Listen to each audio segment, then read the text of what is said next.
Bang! Neevesknives. We are live, ladies and gentlemen, live on Neevesknives. My lovely wife, Kara, will be here in just a moment. She's busy grabbing my coffee, but she'll be here in just a moment. Now, I see somebody asked about some Venive diamond stones. So I will explain that because that is actually rather interesting because I actually did not know either about that. But we'll go into that here in just 1 second. Let some people gather in. Oh man, I gotta grab the iPad. Hopefully Kara can grab it. Okay. So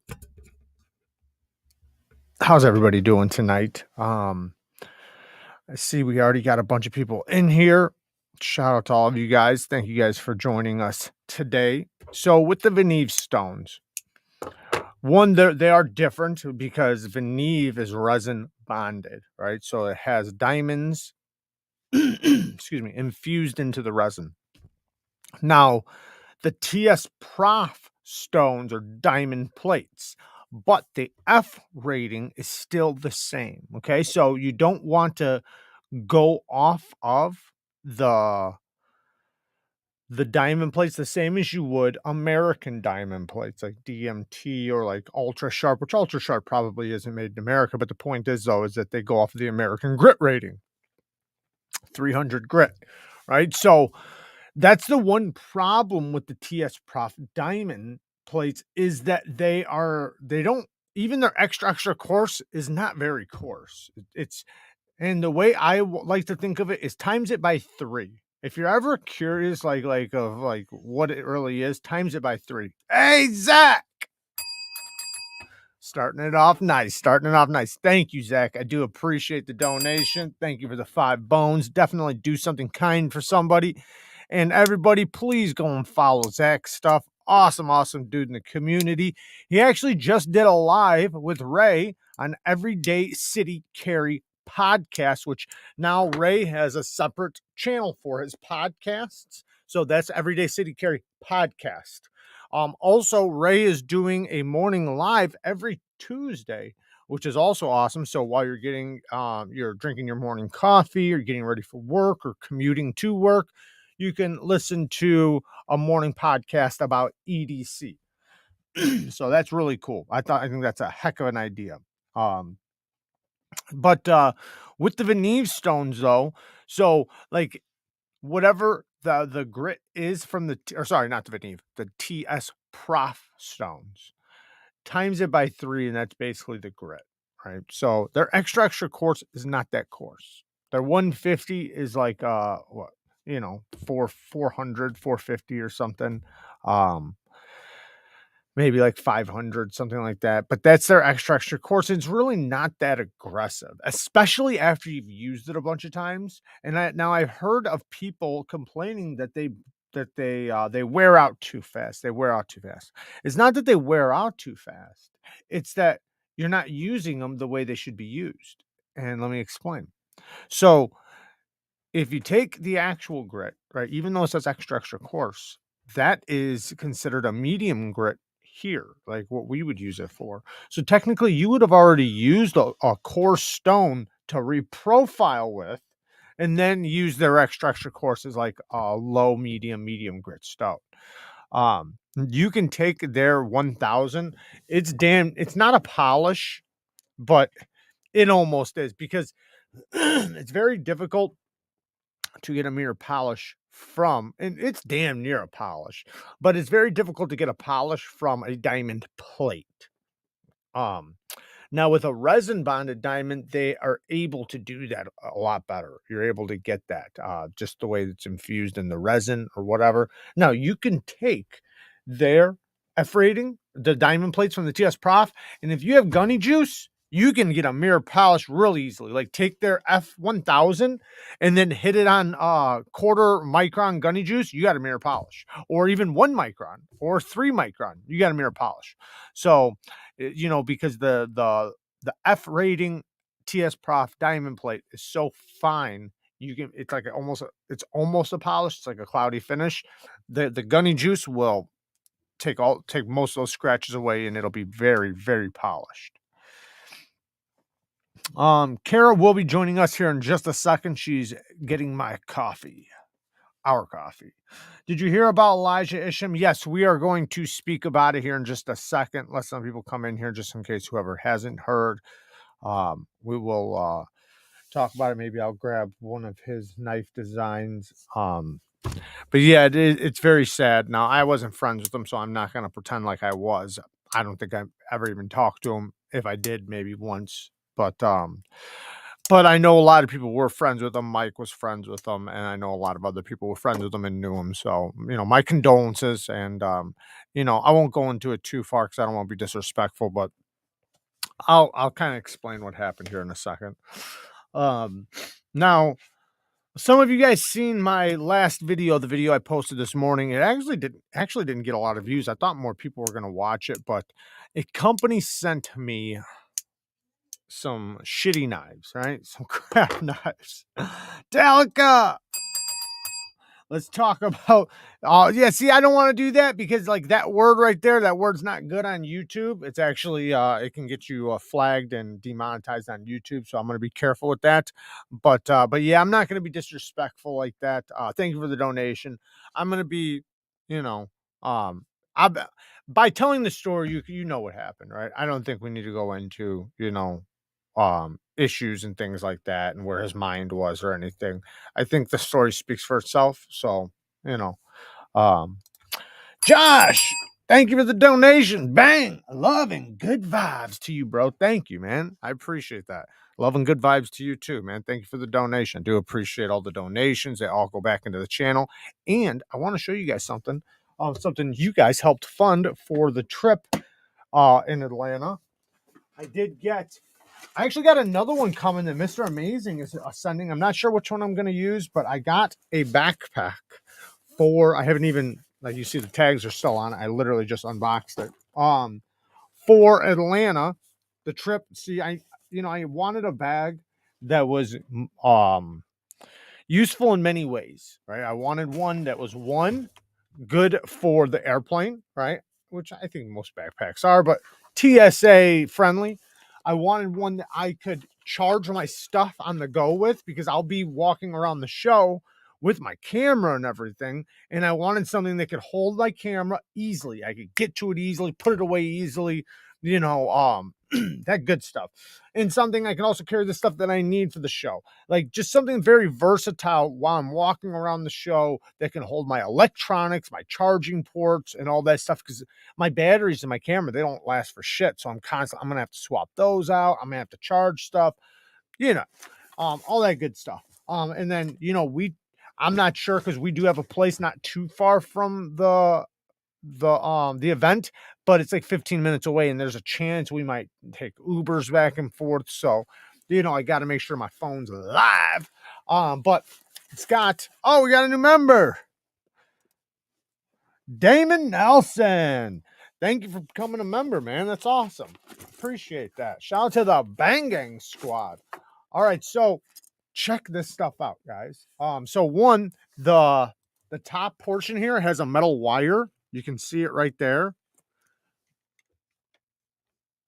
That's actually a metal wire right there. So that will help it to where I can carry heavy stuff and I'm not going to have to worry. Next thing, where is it? Right here has a USB port. A USB port right there. So I'll be able to plug in whether I'm on the plane or in the event and I can charge stuff. I don't understand why these things are like this. Oh, and by the way, this is a Swiss gear one. You can see the little thing right there. But this is one of the main reasons I got it. Now I've got pockets everywhere. That's really cool. But one, it's got the strap going across the belly. But check this out. This is the part like that was very important to me. Was accessibility to my camera and able to put it away. So it's got this little side pocket right here. Now this isn't necessarily for camera, but they have bags where this portion is specifically for cameras. So all the ones that are specifically for cameras have like inserts and all these little pieces you can put in and take out to set it up to what you want. I wanted something that's still very backpack like, but yet, you know, also electronic friendly.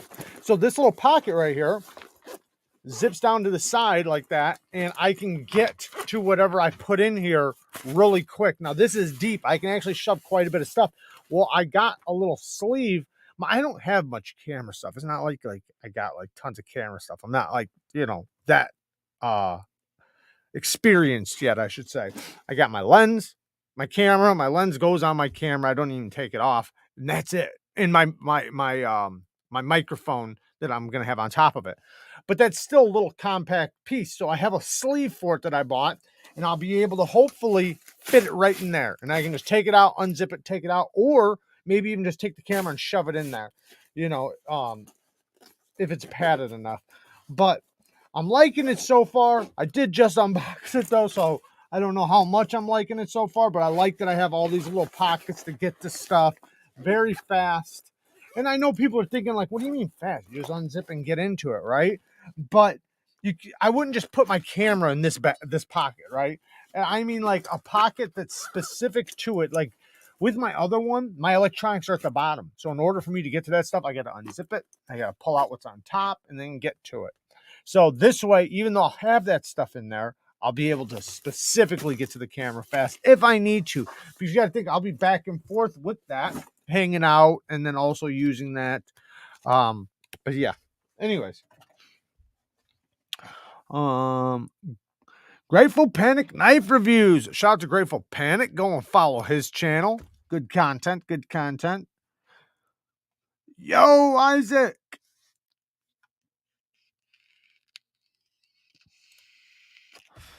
Yeah, I was cutting until 6:45 this morning. Braze! What's up, Braze?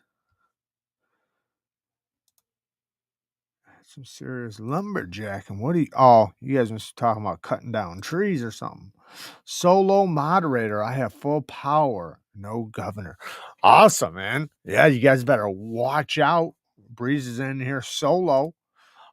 Messed the house up, but nobody was hurt, and the power company got the power back after 3 downed lines. Thanks for asking. Oh man, sounds like cut down a tree. Tree came down, hit the power lines, fucked up some of the house. Sorry to hear that. That sucks. Jared, have you ever tried to sharpen S35 on a workshop precision adjust? Yes, absolutely. Many times. Yeah. Yeah, it works just fine. Just know that obviously you're using diamonds, right? If you have the attachments, it helps. If you have the attachments, it helps because you can use any stones you want. So you could get the 50 grit beast. And I actually recommend that. If you have the attachment, get an Atoma or the 50 grit beast. That's not a finishing stone, but what it'll do is it'll make it to where you can reprofile fast. Now, if you only have the system in the way it comes, just know the lower the angle you sharpen, whatever knife you're sharpening, the longer it's going to take, and if it's thick behind the edge, it's going to take a very long time. They're little stones. They don't work very fast, so put that into consideration. So you might not want to do 15-degree edge bevels on all your knives using that system. You might want to do 20-degree edge bevels, which is, a fine edge bevel. And you might not want to do super thick edges, meaning how thick it is right here behind the edge. So really quick about behind the edge thickness, because somebody asked me to explain this, and I'll do it again in a video. So when we're talking about blade thickness and blade geometry, the blade thickness is whatever the thickest part of the spine is. Okay. So right here might not be as thick as here, but the thickest part is whatever the blade stock thickness is. I think in this case, it's like 120 thousandths. Behind the edge thickness means exactly right behind the edge bevel. So the shiny part of the edge, literally right behind that, the shoulder of that is the edge thickness, behind the edge thickness. Now, the taper of which it takes to get down from the thickest part down to there is your blade geometry. Now, With a hollow grind, it's going to be a little different because the behind the edge thickness actually stays the same going up the blade, which is why you can get a lot of benefits from that. And also, it doesn't get thicker as you sharpen it, at least for a good amount of time. Yeah, he's not talking to me. All right, I'm gonna catch up to the comments because we got Durbin in here with the 10 bones. Jared, did you see the email I sent you about a week or so ago? I have a cool Tucson you might want to check out. I don't think I did. I don't think I did. I wonder if it got tossed into spam. No, I don't. I check my emails. And remember, guys, if anybody ever sends me an email and I don't answer it within a couple days, send me another one. Send me another one. You know, it got lost. It got thrown in spam. Something happened. I get a ton. I get so many emails. So forgive me. And also, and I don't want I don't want this to lead to a whole bunch of people contacting me because I do have a decent memory of people that have won. But if anybody's ever won something and they did not get it for whatever reason, please contact me and remind me. Don't feel bad about it. Don't think you're pushing me or because most likely I forgot or I put it in my bag because I do have a giveaway item that I had in my bag and it definitely didn't go to somebody, but they haven't contacted me or anything like that. And I've just had it. Also, we have to do the giveaway that we just did. We have a couple of them that we have to redo. Um, One person that won lives overseas and, it's had to just redraw it. So shout out to him for being awesome. And, just saying redraw it. He did have the opportunity to pay, or to have somebody it shipped to here and then shipped there. But he said instead of doing all that, just redraw it.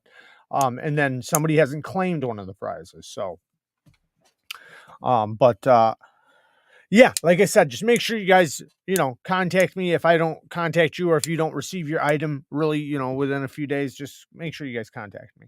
Um, Random Pixel with the 10 bones. Thank you, man. Started watching when you had your super viral video, and after since I've been getting deeper into knives, I had no idea about all the details that go into them and stuff. Now I'm addicted to it. Nice, man. Hey, welcome to the addiction, and the rabbit hole gets deep.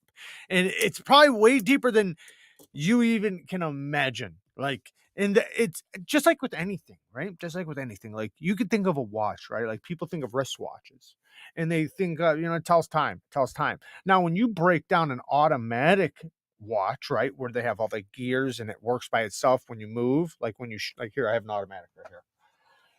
I have a couple of them actually. So automatics have the gears, and when you move, it charges it basically because the gears move.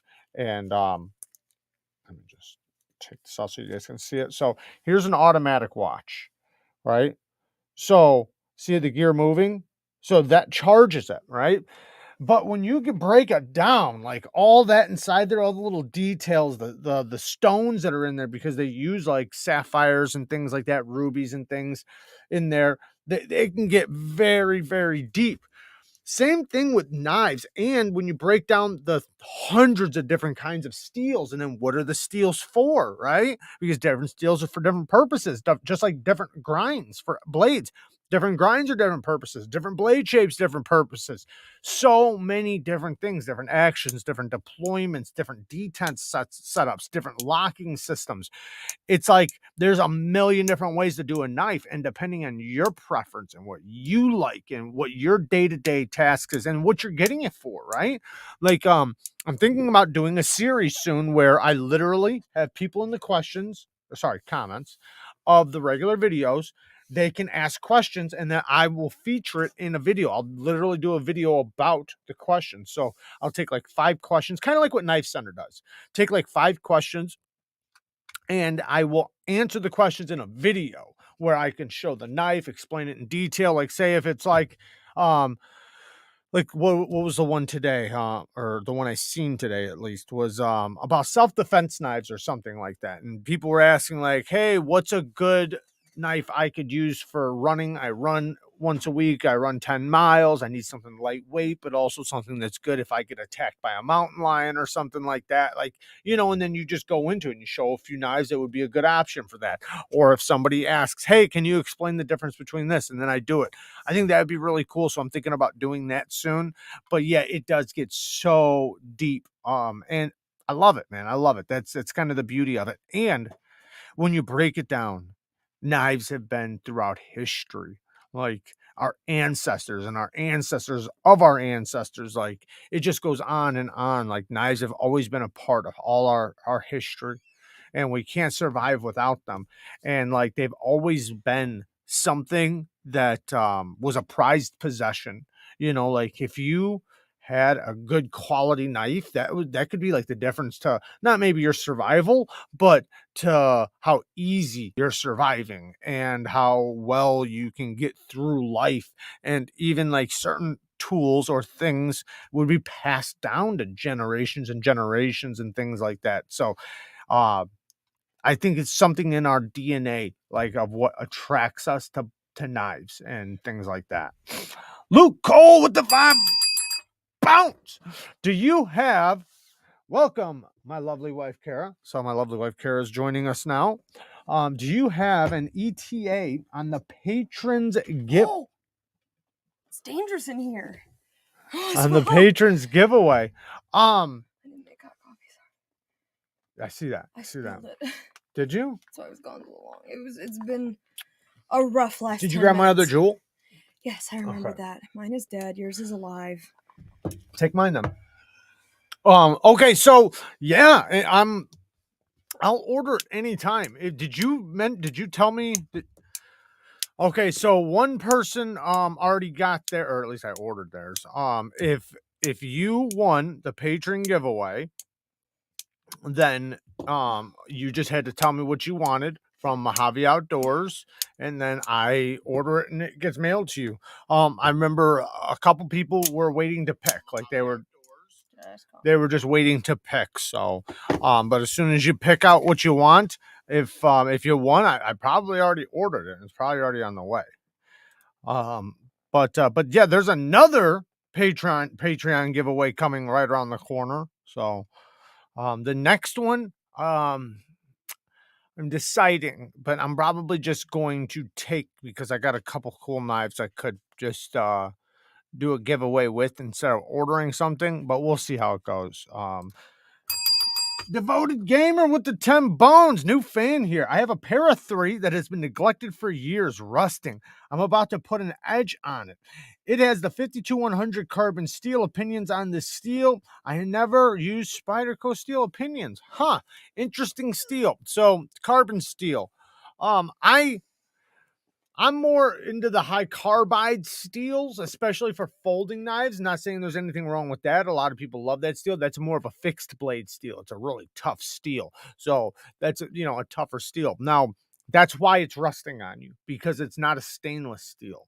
So what I would say is get some 3-in-1, get some oil that's a good penetrating oil for your blade, coat it, let it sit, wipe it off, continue doing that a bunch. You can also get a rust eraser, that'll help. But then keep it oiled up so that it doesn't rust on you. And when you sharpen it, I mean, it'll take probably whatever edge. I'm not like a huge 52-100 guy. I would put a 600 grit edge on there. It's at 15 degrees per side. And the reason why I'm saying 15 degrees is because it's a Spyderco, and Spyderco does their edges at 15 degrees per side. So they have lower angles. They actually, from the factory, it's like 15 degrees with like a 22-degree micro bevel or something like that. But you can just do it at 15 degrees per side. You don't have to micro bevel it. But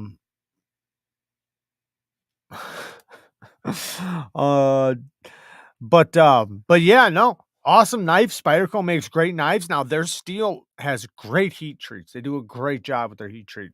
Probably the best in the business for production knives. Now, not the best out of knives, but the best out of production knives.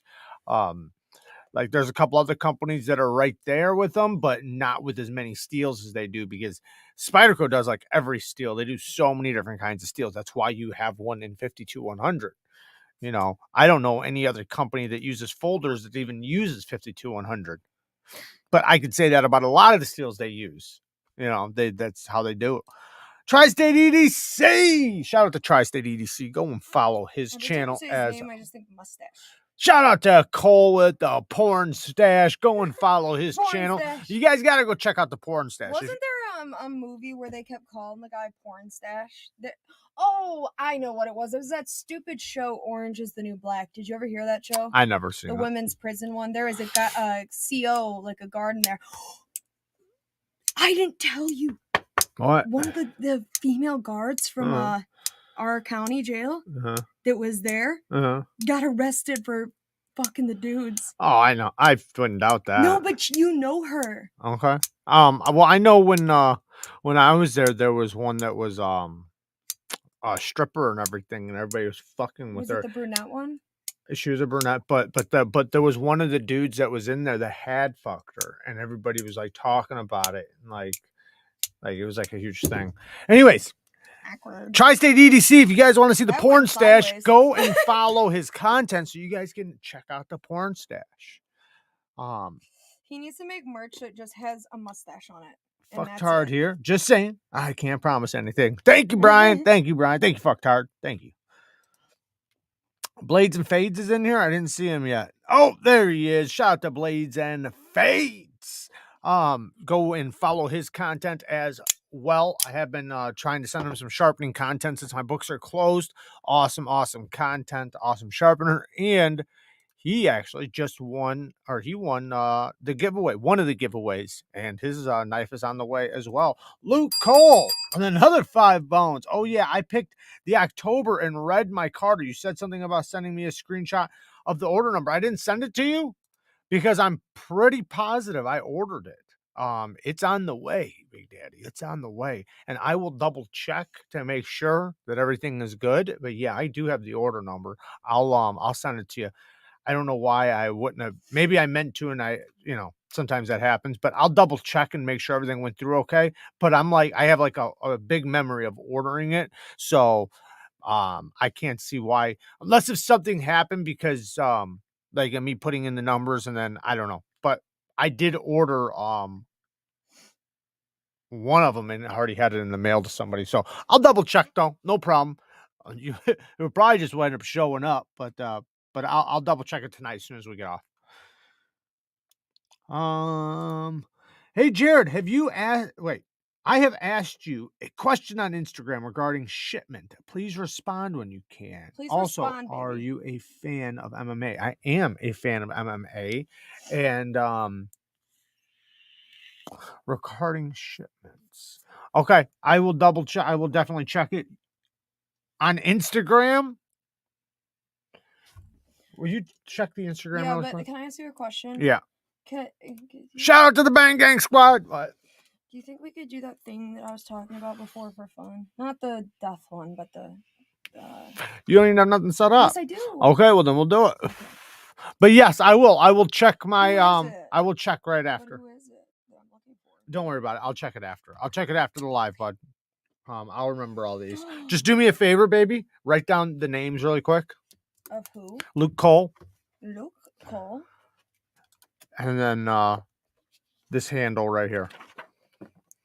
Where? On the screen. Oh, yeah. K Mason with the 10 bones, 127K. Hell yeah, I'm going to pull it up here in 1 second. Let her write that down. On the last slide. Yeah. Yeah, his, I think we didn't do that one today, so we do need to answer him because I remember that was one of the ones we didn't do. What do you mean? When we were going through all the names earlier. I don't remember that one. What's the other one? Luke Cole? Luke Cole, yes. K Mason with the 10 bones. 127K. Yes, it's crazy, man. It's fucking nuts. I'll be passing we'll be passing Nick Shabazz here soon. We're coming for him.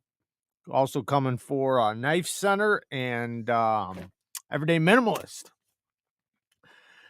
Tim Adams Ninja Killer. I love the name. A female guard just helped a murder escape here in Alabama, right behind my house. I loaded all my guns and put my knives all over my house so I could get to them. Crazy shit. Yeah. That happens a lot. It happens a lot. Actually, like, I would say most of the escapes have happened because of They a almost female have guard. to, especially if it's a county jail and not a prison. Oh, yeah, You're yeah. not escaping a county jail without the Not a inside good help. one, not a good one. There's some no, because Well, trust me, I like, know, like in the the one down south I was yeah. in, that I could have escaped. But yeah, like, in, like, good ones, yeah, you're not escaping those. They're like their lockdowns are way different. You don't have movement like you do a prison. A prison is, you have a lot more movement. You get to go outside and things like that. Just listed my first knives on the secondary. Any advice as a seller? Have you even ever sold a knife on the secondary? Yeah. Like, no, like online or something? Yeah. What's your advice? My advice is find a friend who has some of that What are you clout talking about? and get them to list it for you. Oh, well, It helps to sell it. Like if you know somebody that can like be like, hey, it can, but you're also on, like, like asking Instagram. somebody to go out of their way for you and their eyes. You might have to give them a cut. But Yeah, yeah, no, give 'em I've that done that. cut. I've done that for people, like help them, I was meaning like on Instagram or whatever. Like I find know a what you're find a talking about. friend. I know what Phone you're a talking about. friend. I know what you're talking about. I've done it. But what I would say is the best tip I could give you is take good quality pictures, good quality fucking pictures. Like, no, make sure your lens is clean on your camera. That's like the biggest thing I can tell everybody. Stop taking pictures with fingerprints on prints on your lenses. Everybody leaves Don't be putting my smudges phone on on blast. their lens. Not you, but everybody You does. always yell at me And for when that. you go through Instagram, you can see all the people that do. Yeah, it looks like they're using like an old camera. Right. Wipe your lens off, take a good quality picture in good lighting, take many pictures, explain the knife in good detail, and post it. And then ask your friends to repost it or to share it. Ding. Yes, baby. Ding ding. Yes, I'm getting to Ding it. ding. Dude, are you going to go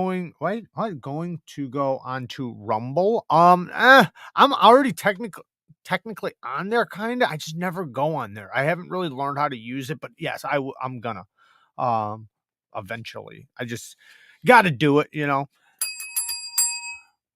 Rydell Rising with the 40 bones. Somebody commented 40 bones. Thank you, man. Thank you. I appreciate it. Buddy. Holy shit. Hey, new here. Thanks for awesome knife vids and tips. I'm looking for a great EDC for oil field work. Cutting ropes and boxes and sometimes gonna be rough. Gonna be rough on them. So a good solid steel preferred. Well, also a good solid lock. So you're also probably going to want, well, you're in an oil field, so you might not even need that much of a stainless because you're on oil. So water and like things like that, but I don't know. Anyways, I would say if you're looking for good lock strength, definitely go with something like a triad lock, cold steel triad lock, something like that. Now you don't want nothing slippery because you're in the oil field, so you're going to want something with grip, something with G10. If I was going to recommend another strong lock, I would say an access lock or a compression lock. Those are two really strong locks. You could go with a liner lock or a frame lock, but I would say you're more likely better off with an access lock or something because of the field you're in. Not saying you're going to be shitting oil all over the place, all over your knives, but in the case that your hands are oily or something, it's not going to be easy to unlock the lock bar, but an access lock will be. I would recommend you could get a Benchmade Super Freak. That's really good. You could go with a a Spyderco Shaman that's got a strong lock, strong blade. S30V is not necessarily a strong steel, but it's a thicker grind. I have one right here I can show you. Though they're a little bit more expensive though. So I think a price tag is what we need. What type of price tag are you looking for? If it doesn't matter, Benchmade Super Freak, Benchmade Griptilian. You can get the G10 or the FRN version. I recommend getting the sheep's foot version, but you can get the one with the thumb stud. Hogue Ritter. Hogue Ritter RSK MK1. That's another really good one. Really, really good one. 20 CV, solid knife, solid G10, badass knife. But yeah, those are the ones I would recommend for sure. Now if we're talking about with the triad lock, basically anything with the triad lock. So the triad lock's solid. Just don't get anything with aluminum scales. Make sure you get G10 since you're in the oil field. What was his name? Ritter Ryzen. I like that name. I also review and roast Instagrams on my live stream and offer help on how to make your shots better. I know you definitely do. I've been waiting for you to roast mine. You just won't for some reason, but yeah, no, he does. He does these lives where he goes through people's Instagrams because he does really good what do you call it? Cinematography. So since he does such good cinematography, he knows what he's talking about, and he goes through people's Instagrams and he, talks about them, says what they could do better, what they're doing bad, ways to improve. Now, I will say this. I look at Instagram a lot differently now. Now that I've been in the game for a while, I definitely would have went about mine different than the way I did it now. The way it is now. But I also would separate it. Like I think I might have two Instagrams, but I only use the one. But I would definitely separate personally now. Like if I was going to restart everything, I would have one just for the business, just for Neevesknives, and then have a personal one separate where it's like more like where there's no knives or anything on there. It's just all like maybe a couple studio shots, but mostly all just me and things like that, family things. And then the other one, like all like business related shit. No, I don't. That's what I just said. Um, but yeah. Also, the like with the personal ones, you don't want like a ton of them or anything like that. You want to do it a certain way. I was actually watching somebody else. It's like a professional on it talk about like a good way to set up your Instagram and how to do it. But also depending on what you're shooting for, right? Trying to pick up bitches or are you trying to pick up business?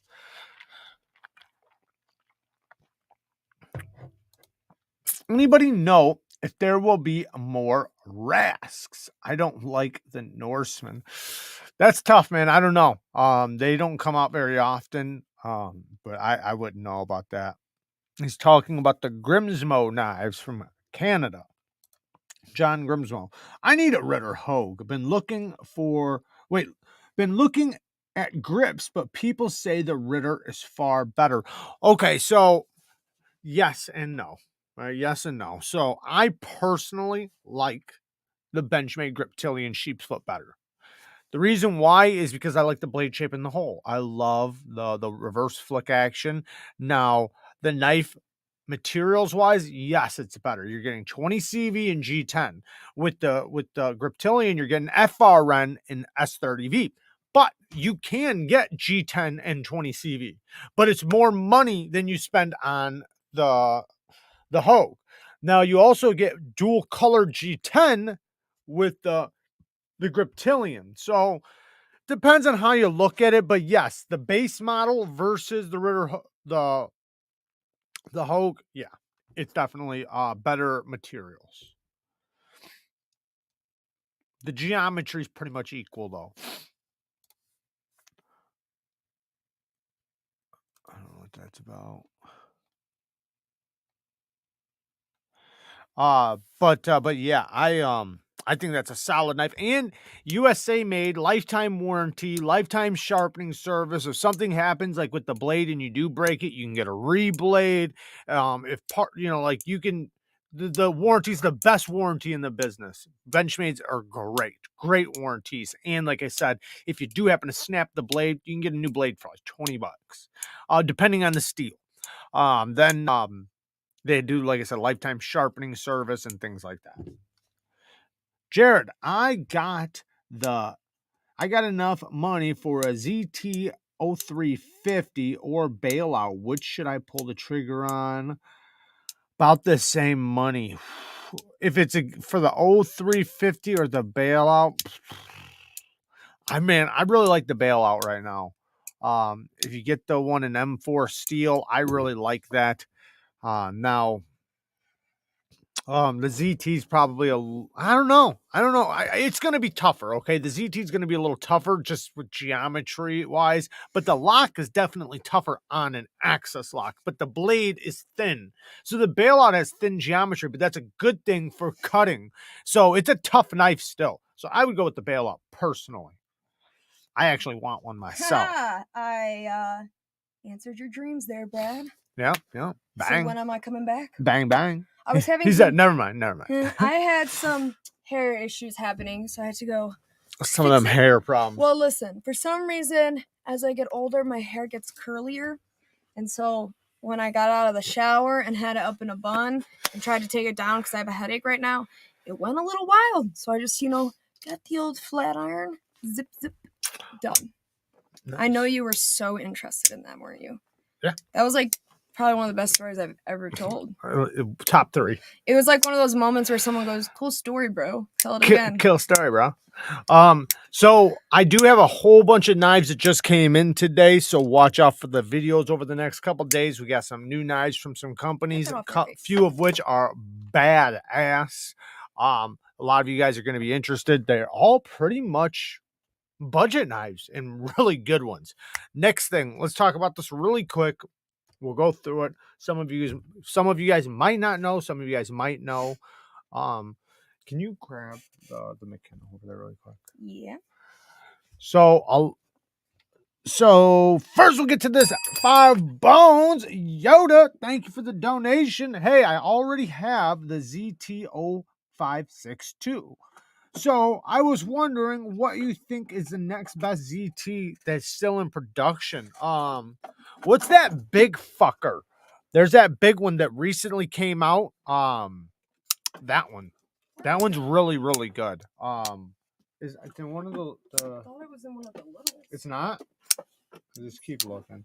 Oh man, I hope I don't have it in one of the pouches. If I have it in one of the pouches, don't worry about it. Don't worry about it. Don't worry about it. It's okay. I'm just gonna check one more time. But yeah, what We're good over here. What number is why would you do that? Why doesn't it have a drawer stop?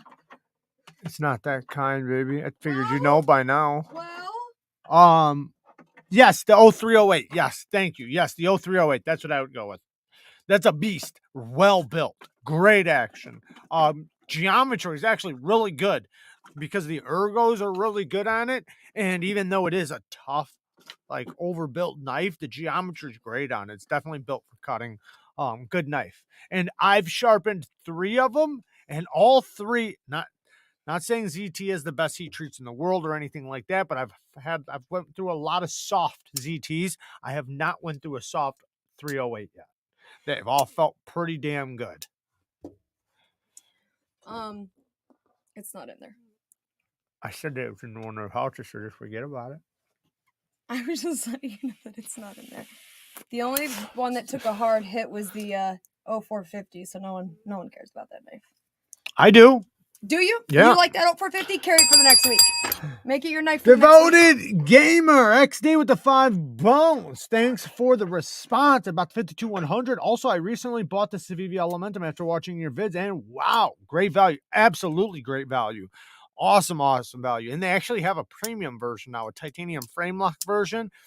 They have a mini version. They have a button lock version. They have all kinds of versions of that. But yeah, just the base model. It's my most recommended gift knife to people. The people that want to get like the best bang for your buck knife. That's like just a super solid knife and like geometry, blade, ergos, action, like all built for use, for a gift or even for themselves. Solid knife. I love it. That was one of my most carried secondaries like last year. Okay, now that you're done ignoring me, here's your knife for the week because you care about it so much. So just because I care about a lot of knives in there I don't carry every week. Well, it's a good knife, right? Yeah. There you go. Thanks for the week. Thanks, baby. You're swell. How many times do you think that knife has been sharpened? Too many. That's why I broke my nail. Go clip that. Go clip it. Do you not have a clip over here? No, it's in all these E2C tools, and we don't have nail clippers. No, by the box. I probably do in my pouch right there, but you're not going to get to it. I've been looking for aftermarket bearings, but haven't tried any yet. Gillian bearings. That's who I'd recommend for bearings. That he does USA made bearings, and you can go on his site. He says you have to pre-order them, but just order them. You'll get them. He'll make them right after you order them. I want to buy a Bear & Sons, but feel like I'll be disappointed. Would like to see some testing done on their steels. Yeah. Don't have the highest hopes. I think they do decent ballast songs. I've had some of their ballast songs. They're okay. If I was you, I'd go with something that's a little lighter. Like their steel ballast songs are very heavy, like their budget ones. But I'm sure they have some premium ones. I just wasn't impressed with that titanium knife. So I'd like to say, right? I would love to say, you get what you pay for, right? Spend a little more, you'll get a little bit better quality, but I haven't found that with them. So I would just say get something else, right? For the same money, you can get something better. Not saying they don't have anything good, but in fact, you know what? I'll actually unbox something right here in front of you guys. One of the USA made knives I did buy. Bought this knife now. It's technically USA made, but does have sourced parts from overseas. I think from Thailand, I think from Thailand, but I'm not positive. What are you looking for? This box. This one? What is it? You're sourced from Thailand knife? Well, show them the box. Okay. It is a mantis knife. Now unbox it. Over here? No, just so I got this knife because it was under $100, USA made, kinda. Is this how it goes? Because it's it's USA made. It's like 51%. Like the parts are sourced, but you're gonna love it. You know what it looks like to me, just off the rip? I don't know why. It's giving me heavy Yojimbo vibes. I don't know why. It just is. I think it's this really flat top, and then the way it kind of tapers down to the bottom. Mm-hmm. Just like before. I don't mean it looks like a Yojimbo. I mean... Show them the knife. I'm building up anticipation. I know, they can't even see it.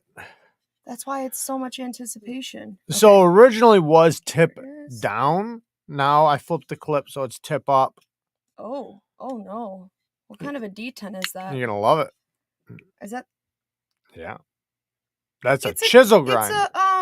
It's a chisel and a swedge. It's like a razzle. Yeah. That's why I got it just for you, baby. Razzle dazzle. Yeah. I used to love that thing. I just FYI, one of the smaller gram razzles has and probably always will remain my grail, the real ones. The ones with the holes in the blade. And I'm not be clear, knife. There you go. What is this supposed to be good, this knife, or what kind of steel is it? I forget. I really, really, really hate the how you can see the clip thing right here on both sides. Yeah, well, it's got a 4-way reversible clip. Just who wants the last 2 ways, okay. Really? So it's not sharpened up here, but it's all the way down to the edge. So it's kind of sharp. You could sharpen it. There's no edge bevel, but it's sharp, if that makes sense. Now, this is sharp, and it's not a chisel grind, but it's a chisel edge. So it's only sharpened on one side of the bevel, which actually does create really good cutting performance in many cases, because then it's thinner behind the edge. You just put a bigger edge bevel on one side and you have really good bite from your edge. Your edge bites into materials really good, and a lot of chisel grinds do cut extremely well. Now, it is very smooth, but there's no detent almost at all. Yeah, what is that? It's no detent. Send it to Lefty. But and it doesn't have a thumb, so it has a thumb disc. Thumb rectangular prism. The liner lock is actually really easy to get to from one side to the other. The build quality is not that bad. Now, this... You don't know what steel it is, though? I forget. You have to look it up, baby. Is it in the box? No. What's this knife called? It's a Mantis knife. Just look for the Mantis. Mantis pry bar or something. Mine is Mantis pry tool or something. Now, it's listed as a heavy duty hard use knife. You're supposed to be able to pry with it. Pry, scrape, everything. Now, I will say side to side, it's got a little bit of play, but I could tighten the pivot up, even though it's got a proprietary pivot. It doesn't make sense. Why would you give me a pry tool that I can't tighten the pivot on? That's dumb. So also weird that they don't list the steel. Full back spacer. It is solid. I will give them that. Nice grippy G10. Inset clip, but it does have button screws. Like I said, four-way reversible glass breaker. And in the hand, it's S30V. S30V steel. So it's not a tough steel, but it's got good edge retention steel if it's heat treated good. What's going on? Which is important. It's just this. Oh. Which is important if you have a chisel grind, I would imagine, for edge retention. That's like the whole point. Yeah, but anytime you scrape or pry, it doesn't matter what steel you have. Yeah, your edge isn't going to last that good. Now, a tough steel would probably be the best in that bet, or something with good edge stability. Yeah. Now, if you have a custom heat treat, then yeah, you can probably get away with some of that stuff. But with the production heat treat and all that stuff, you're probably going to lose your edge really quick doing anything like that. But it's recommended that you can scrape and pry with this. That's why there's no edge up here. So you can get away with doing that up here. You can scrape, pry, pick, and then you save this for your edge. And then you have basically like a Tonto tip. So it's kind of cool. I do like the idea behind it. Yeah, I was going to say, when you started saying all that, first of all, you should be a salesman for them, because you just sold me. I know. Because I was just sitting here thinking, like, man, there's so many ways I could have applied that at work. Like, right. Let me just like see for a sec, because. But it is a slow roller. So it's interesting because it's. Let them see too. I know. It's just it's a true chisel grind. No, not a true chisel grind. Chisel edge. Edge. Yeah. Sorry. Chisel grind means I'm learning. It wouldn't have no, angle. Like the Graham Razel and the even the CRKT Razel still had, an apex. Hey, like, Don.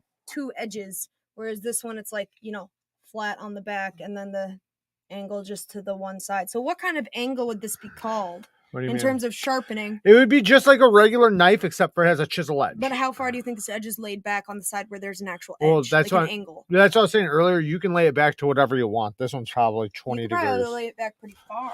Well, yeah, because it's a chisel edge. Just depending on how slicey you want it, you can lower it back or leave it the way it is to leave it a little tougher. It's probably 20 degrees. Question.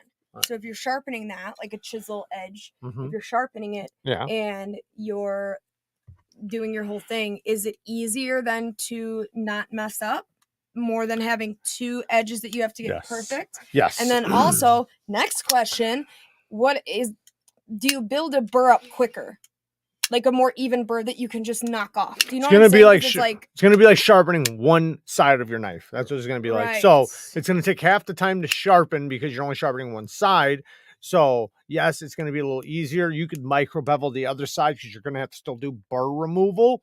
But sharpening, it's gonna take you just as long as it would take to sharpen one side of any knife, except for you don't have any belly and you're not gonna have to sharpen this part. So you only have one edge to sharpen. So it's basically kind of like sharpening a straight Warncliffe or a razor, style blade shape. But it's actually pretty damn cool. Maybe I should send this to Breeze, because Breeze would probably would use he could beat the fuck out of this thing. Like I said though, it is S30V, so it's not a hard use steel, but it does hold a good edge. Now I would say that it's probably a burnt edge, so it's probably going to take a couple good sharpenings before you get into good quality steel, because that's another thing for all the people just starting the community. Burnt steel, right? Factory edges, probably 50% of them, if not more. It's hard to say how many. If they do not sharpen wet, they have a burnt edge. So basically means that the steel at the edge is burnt. So never think that your factory edge is the best edge. That's the worst edge your knife should ever have on it, because it's most likely going to not last that long. Like this stuff's been tested by many people, including myself, where you start cutting with it and you only get like a few, like maybe 20 feet, 50 feet, sometimes more, sometimes less. It's just, you don't really know before it goes dull.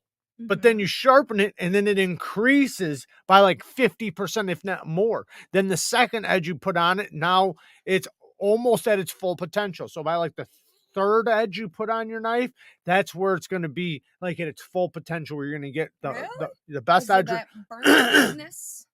So you're going to get the best edge retention. Now, also that depends on how much steel you remove during sharpening. But if you're really good at sharpening and you remove the exact amount of steel you need to remove to create an edge bevel or to get a sharp edge or whatever, it should be about 3 sharpenings. You could just do it all once. Manual SOCOM elites haven't dropped for 4 years. I didn't know 4 years. Somebody said I don't. Well, they didn't claim it as yeah. a fact. They said I don't think manual SOCOM elites have dropped for at least 4 years. Oh, maybe it was the autos, the last ones that dropped. Yeah, that might be true. Remember those mini ones, the mini SOCOMs we got? Not the one I have, but the manual one. Yeah, that one's really cool. I want both. I would love to have one of each. Shout out to OCD for EDC. Go and follow him and Molly's channel. It's Molly at the helm. That's what I should say every time I'm the one typing. Yeah, you should.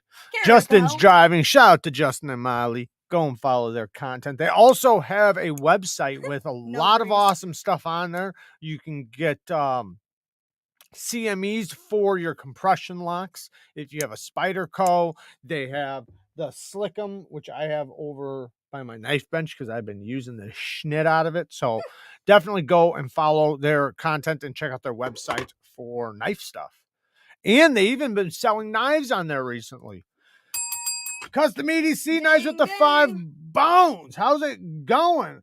I bought a friend his first nice knife, a Civivi Riffle. Nice. It's a knife. Now I'm tempted to get myself one. Yep, that's a good one.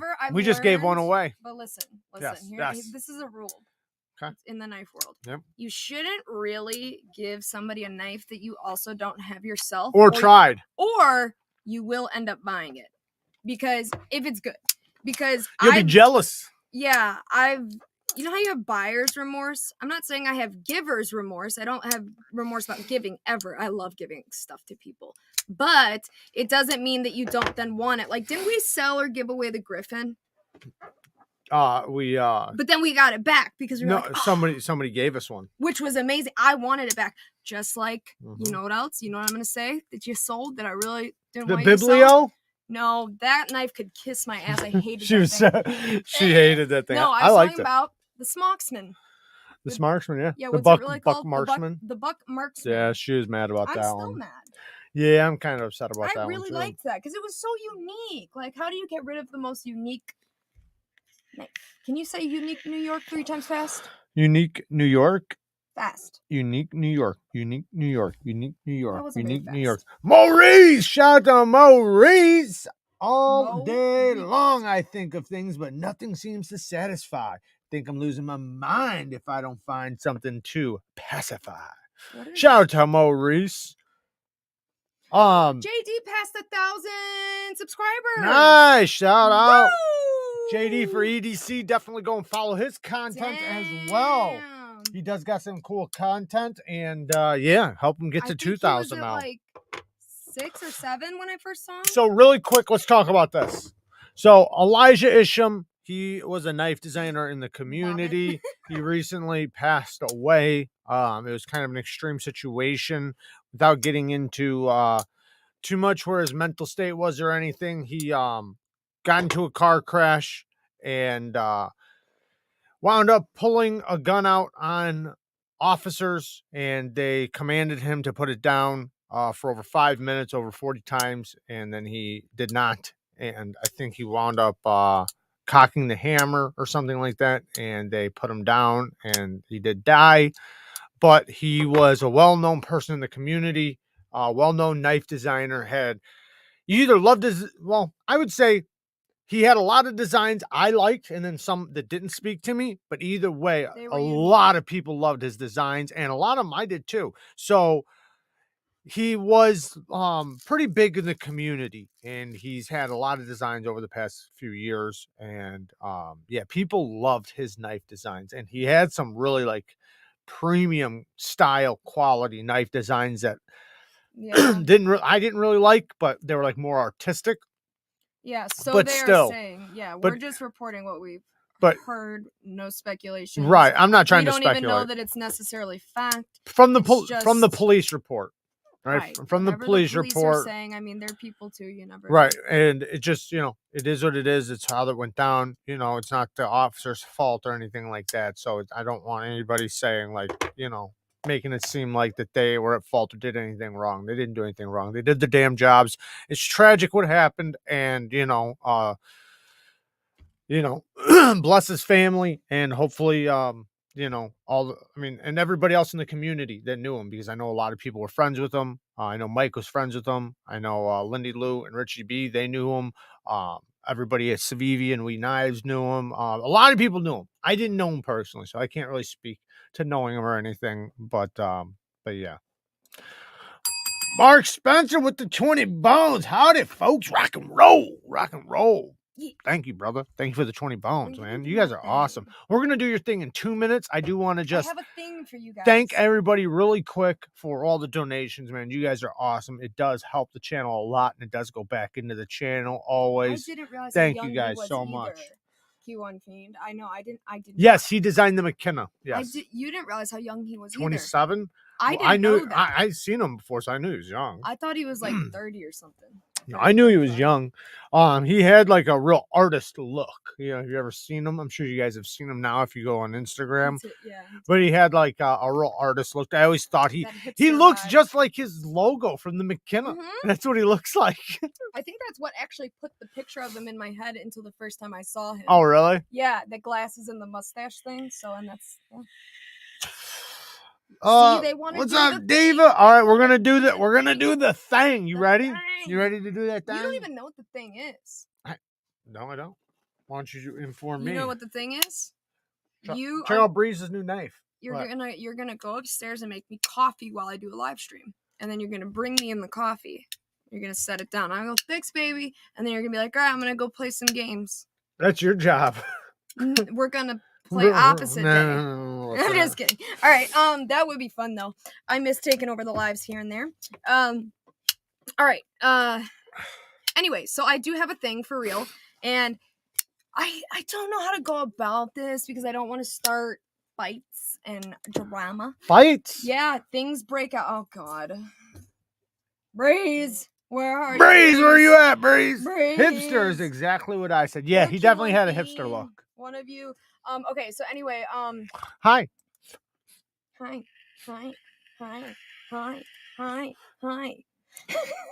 How often do you, when it goes dull? If it's a new knife, I do it pretty much right away. If it's not that good of an edge bevel. Now, if it's decent and it's sharp, get what you can out of it and then sharpen it. If it's not that sharp, then do it right away. It just depends on your perception of sharpness, right? But you can stop and hone back for a while. I'm leaving you alone. Go ahead. So, we've done this in the past. No, I am not killing you all. I think my days of choose your own adventure are a little done, only because you just killed them just now. I know. You just killed their souls. The only reason is because, I mean, unless you guys prove it wrong someday by popular demand, but I think the audience is too new and too large for that. So yeah. But anyway, but I am bringing back an oldie still, which is knife fucking trivia, which I like to do. I have like 20, 30 questions. We don't necessarily have to do that many. They're quick. I mean, they're quick. These guys are gonna blow you away with their knowledge. Ready, set. Okay. All right, so we're not doing this for a giveaway. The only reason why is because the one time we did, like, trying to keep score of a bunch of random people in the chat is too hard. And then, of course, there's the I was first. I don't want that stress. So this is just for fun. I just kind of want to see how much y'all Give me a second, know. Kyle. Huh? I'm just telling Kyle I'll answer his question after this. I'll answer you guys' questions right after this. We're going to do knife trivia. So any questions, hold them up. If I don't remember them, remind me after knife trivia. Go. Okay. So first question is, what happened to my thing? Hold on. I'm sorry, guys. Okay, while you're saying that, can I talk about this knife sale real quick? Yeah. Go ahead, okay. Something's weird. So there's going to be a knife sale on the Zilla and the Rattle by O Knife on the 10th. at 9 p.m. Eastern. It's going to run for a couple days, but there's going to be a huge knife sale. So if you guys do want to get these things have insanely good detents. Okay. Like, you can't fail this knife. Let me just finish. Okay. You cannot fail this knife. It is so unfailable if you break the detent. Such a nice detent. Great drop shutty action. Both of them have incredible detents. And like I said, though, on the 10th, they do have a sale going this month at 9 p.m. Eastern. It's going for a couple days. I don't know how many they have or how fast they'll sell out, but definitely go and check those out if you are interested. I think it's only on those 2 models, though. And I do have a link. If you just look at my video, I just posted a video yesterday on them. Go in there. I do have an affiliate link. If you use my affiliate link, it benefits us. If not, no big deal. But we do have an affiliate link. Taylor with the 5 bones. I remember the day I was entered to be a moderator, but I was so drunk I wasn't sure what was going on. I remember that because I just did it. I don't think I told him, and then like he just started commenting and his shit was blue. That's funny. Okay, I am ready.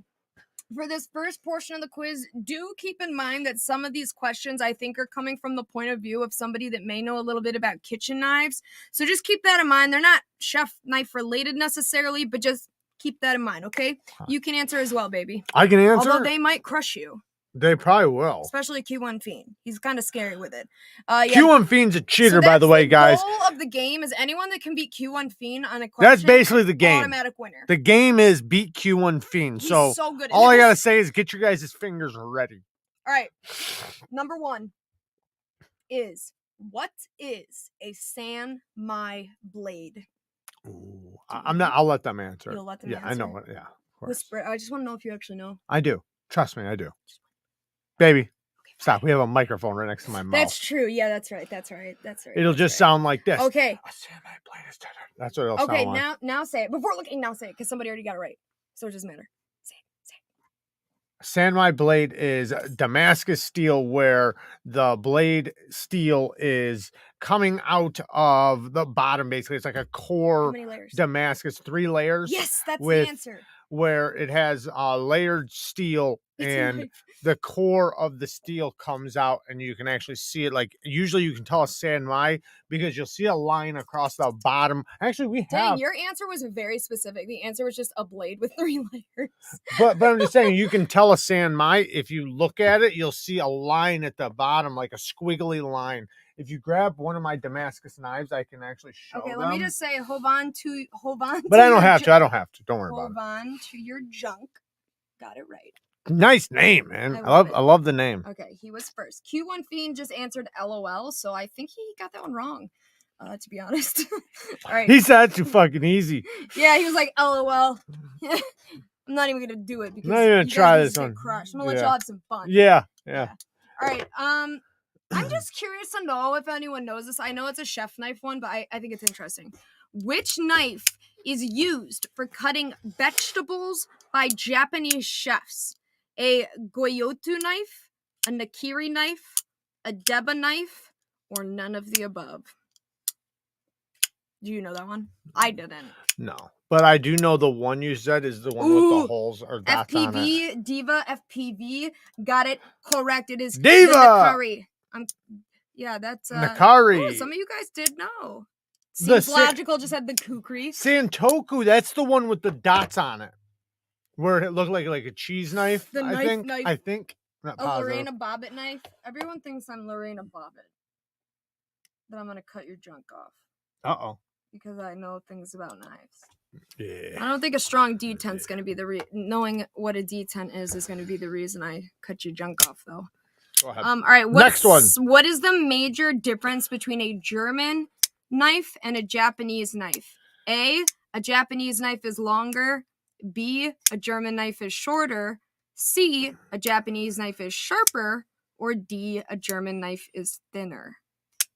German knives have shit stainless steel. Because it just says German stainless. German stainless, yeah. I don't really know that. I don't even know this answer. Like, this doesn't even make sense. This one. Nothing you read made sense. I don't like it. So skip that one. I don't like it. Price. Yeah, the price. That's the difference. It says that it's because a Denise Japanese knife is sharper, but Technically, King Kane got that, so good job. All right. Well, what'd he say? He said sharper. That's bullshit, though. They say, I think that's why I said keep in mind. I think they might be talking about kitchen knives. I'm gonna go to the one that has nothing to do with kitchen. All right, ready? Go.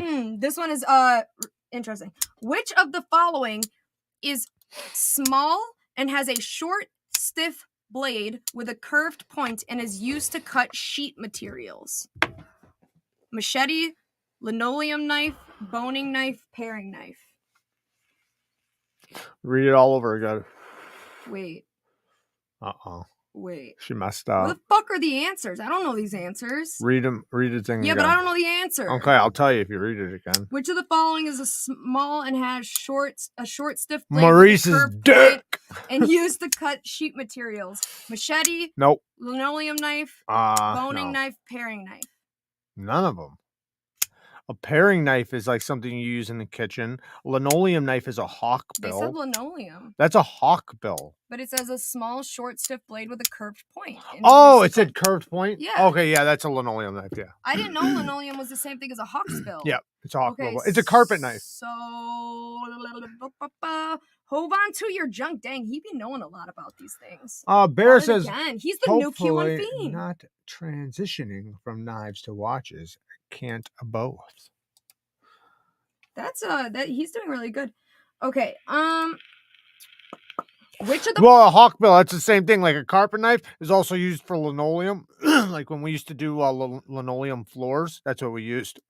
Okay, I'm not gonna say the multiple choice because you guys should know this. Which of the following is a specialized combat knife with a detachable gas or spring propelled blade that can be fired by pressing a trigger on the handle? I know this. You guys should just know it. I'm not even gonna read. Yeah, come on. The choices. 3, 2, 1. A blade that can be fired by pressing a trigger. You guys suck. Give him a damn second. All right, FPV, Diva, FPV, Bang. ballistic knife. Bang. Dang. Him and hold on to your junk or whatever are killing. Man, you know what? I think, I hate to say it right now, but I think Fiend's got some competition from Diva. I know. Diva's fucking wrecking a house. Hold on to your junk, too. Ooh, Fiend, you got some competition in here. Dang. Okay, all right, guys. Here's another one. You guys should know this, too. Go. What kind of blade shape is designed to be attached to the muzzle of a rifle? Ooh, and it's not bayonet. All know We're this. talking about the blade shape. Shit! Shout out to Stasa23. Go and follow his content. I see him in the house. Shout out to Stasa23. It says what blade shape is designed to be attached to the muzzle of a rifle? Not bayonet. What is the blade shape that was designed originally for that purpose? The blade shape? Nobody's gotten it yet. So just the blade shape. Yeah. What blade shape was designed? I don't know that they ever used it for it, but it was designed. It wasn't a spear point? Nope. A dagger? Nope. What? And I've read this in the history before, so I know it's not BS. A spike shaped. It's pointy in the front, curved on the top. I love it. It's my favorite. So you talking about the crisscross ones? The ones where it's just a crisscross all the way down to it's a spike. I said it was designed for the purpose. I don't know if they ever used it on it. Look. Oh, but that's not true. Why? Because that's not true. It says a Warncliffe bayonet. No. Why? Because it's not. It's literally either you could say, I see that Justin said a crisp, but I'm telling you that's wrong. It was a spike. Or you could say a spear point. You could say, and everybody said that at first. Or dagger, like that's basically what you could say. But a spike was the first. It was just a round spike. Then they had the crisscross spike. Then they had like the blade, which was a dagger or a spear point. But I think, like I said, I don't know if they ever utilized it. It's just what the original design was for. We got one right there. Okay. You want to grab it? No? Fuck it. It's right next to you. Next one. All right. Never mind. Go. Which of the following is not a lubricant used when sharpening knives? Lard, water, or oil? Which one is not a lubricant used when sharpening knives? What's the answer?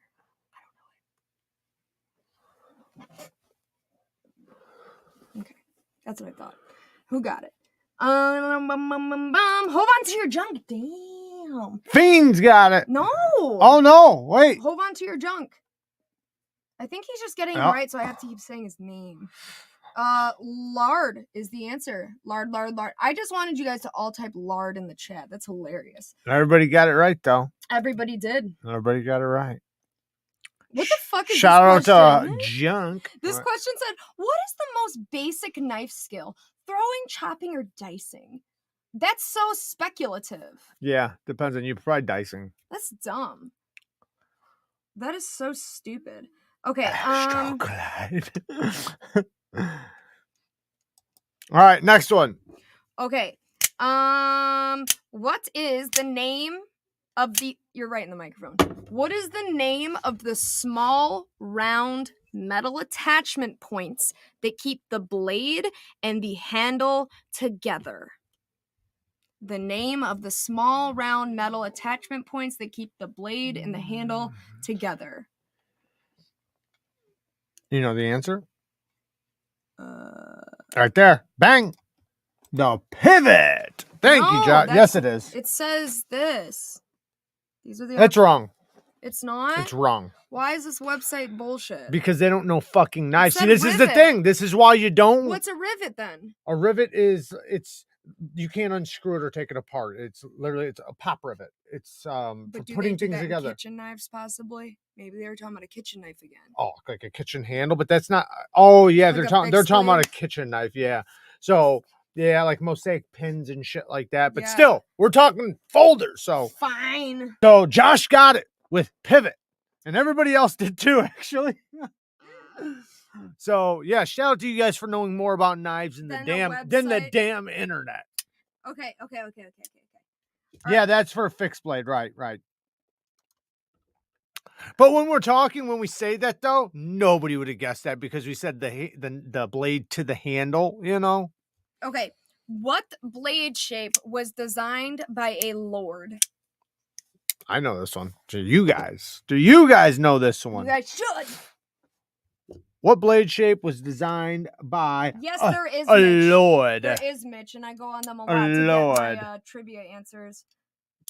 K Mason got it. Ooh, Q Unfiend in second place. I didn't get it yet. Yeah, K Mason got it. It is Warncliffe. Where's the guy's name was right here. Oh, there it goes. The guy's name was literally Lord Warncliffe. Yes, Lord Warncliffe had his what would a lord's people be called? The peasants.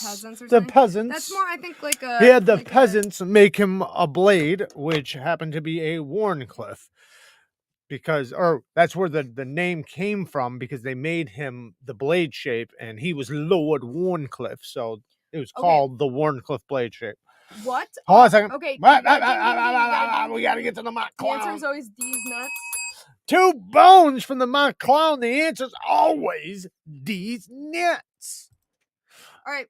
Thank you. All right, last one. Yes. What knife is the most popular... what blade shape is the most popular blade shape in rescue situations? Ooh. Do you know it? Ooh. Or do you have an idea? No. Yes, kind of. But I know what I would say. I agree with the answer. I'm sure somebody's going to argue it, but I would agree.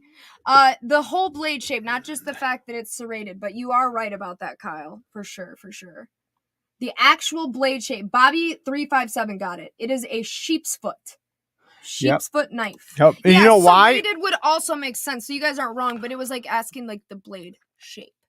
The reason why the sheep's foot normally is, and it's kind of weird because I know we look at it as like it's got such a pointy tip, but it's because you're usually going to be having to cut clothes, and when you turn it around, you can slide the back of it up like somebody's shirt and cut their shirt off, or put it against their skin to cut a seatbelt off or whatever, and you're not going to have to worry about poking into them, and you can use the blade in like a pull grip. That's why the reason they gave was because it doesn't have a tip. Much of a tip. But it does. It's just it's a tip for utility purposes, but turned towards you, it doesn't. It has like just the spine.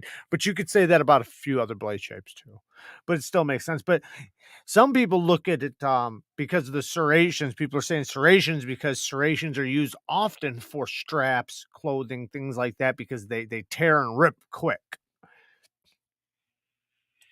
You know, Ryan, I was honestly gonna. I was literally balancing between the sheep's foot and the hawkbill because the hawkbill is too in a lot of cases because when you turn it around, same thing. The tip's facing you. You have all spine going against the person, and you can trap things. So, like, say if the seatbelt was on them, you could hook the seatbelt and pull it, or their shirt. You know, you could get a grip with your hand and get right underneath it and pull it. Kind of like I was doing in that video the other day with Hawkbill is even better. I would think like a this. hawkbill would Kind of like this, I would think where that the it hawk. has recurve. I think a We hawk. have one up Someone there. said hawkbill is better. Don't you think that the point on a hawkbill would be too No, pointy, because like you're it not would cut facing 'em? it towards them. You're facing it towards you. That's the point. So a hawkbill would be better. A hawkbill would work great. Yeah. Okay. And if you really want, But I would just think it would be less safe somehow. no, both of them facing the person is going to be dangerous to the person, but Yeah. the one is going to trap the material Yeah. and it's not going to slip. The sheep's foot's going to be more likely to slip. Now, if you look at Hoag's new rescue knife, they did a sheep's foot. Okay, one more.